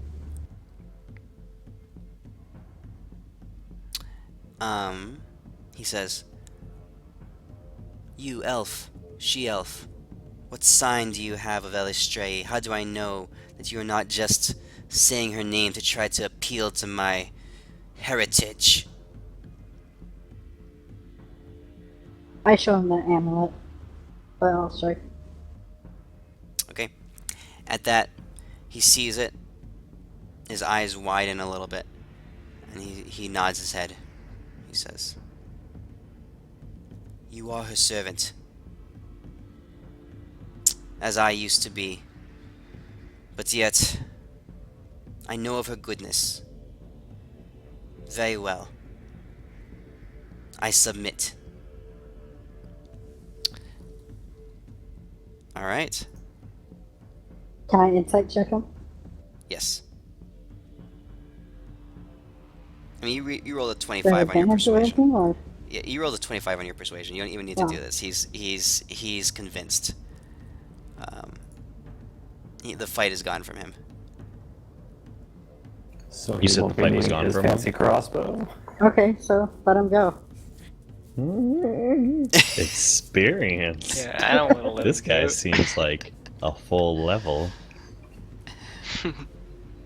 You get, Let him go. yeah. You You'll already get killed the fat guy. you get experience for the fight. It's the But fight, which one do you not get the more killing. experience from? As he drops his crossbow, he leaves the room. He looks at you and it says, "Very well, very well." He lays his weapons on the floor. His rapier, which is a normal rapier, and the black, ornate crossbow he puts on the ground. He says, "You all have done well. I am not easy to get the upper hand on. Surely if there weren't 5 of you. However, because of your sister here, our fight will have to wait for another day. Wait, so you're saying you're gonna fight us a different day? Perhaps, perhaps not. We'll see what fate wields for So us." that's like a 10% yes? He looks at you glaringly. He says, "Don't push me, human." Let him go out with the crossbow. Fist pump. Alright, can someone frisk this guy down? And I'm gonna Just have leave him Captain alone. Fluffy Paws And I stare him let down. him go, and I just push Deimos out of the way. As you move over and to push Deimos out of the way, quicker than you guys can react, he springs across the room in like a no-handed like somersault, vaulting over the bed to the doorway, actually to the window. There's a couple windows there, and he says, "We'll meet again. I know not what terms, but color me impressed." And he jumps out the window. Goodbye, fancy pants. Shouldn't let him go. We should have killed him and taken all of his stuff. Yeah. He probably You had know, many a whenever I magical talk gear on about him. killing people, you're all like upset, and you want people to live and be happy. But I then want- when I I want want to let good someone people go, to live. you want to kill Yeah, and you just want let a blood. bad person go. So- You just let that's like letting like, hey, Mr. Devil, we finally beat you, but we'll let you go. He's joining the way I of mean, yeah, Elistray. you He's just going you to just be like one of the almost best murdered fighters she the shit has. out of all of us, but it's okay. We're Mr. Charles fighting Manson, it's evil all good. devils here. He's going to be on the side of the gods. So Okay. what Yeah. do you guys know? Okay. I'm gonna loot the shit out of this room, just Okay. in anger. All right. All right. All right. So okay. Let's You first can things have the first. fat, bloody one on the bed. The rapier that you pick up is just a normal rapier. The crossbow, I put it in the party sheet. However, you can go ahead and look that up. Looking around the room, you find this is just a bedroom. Horace Brooks's corpse is there. He has a signet ring with the emblem of the bag of gold over the letter B. Um, in the Okay, you know what? Let's just say you spend a little bit more time. There aren't many people left in this house. There's a butler who's sleeping downstairs. You guys were quiet enough. I'll just pull up the parcel of loot now. So looking at the map, next door was the dining room, and his office was this room over here. Okay, you search his office, and you find several things. First of all, you find. Let me pull it up here.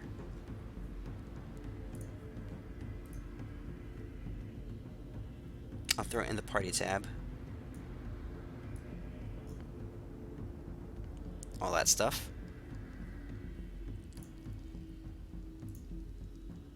So, what's in there is a black, or a very refined black and red wood quarterstaff, which was his walking staff.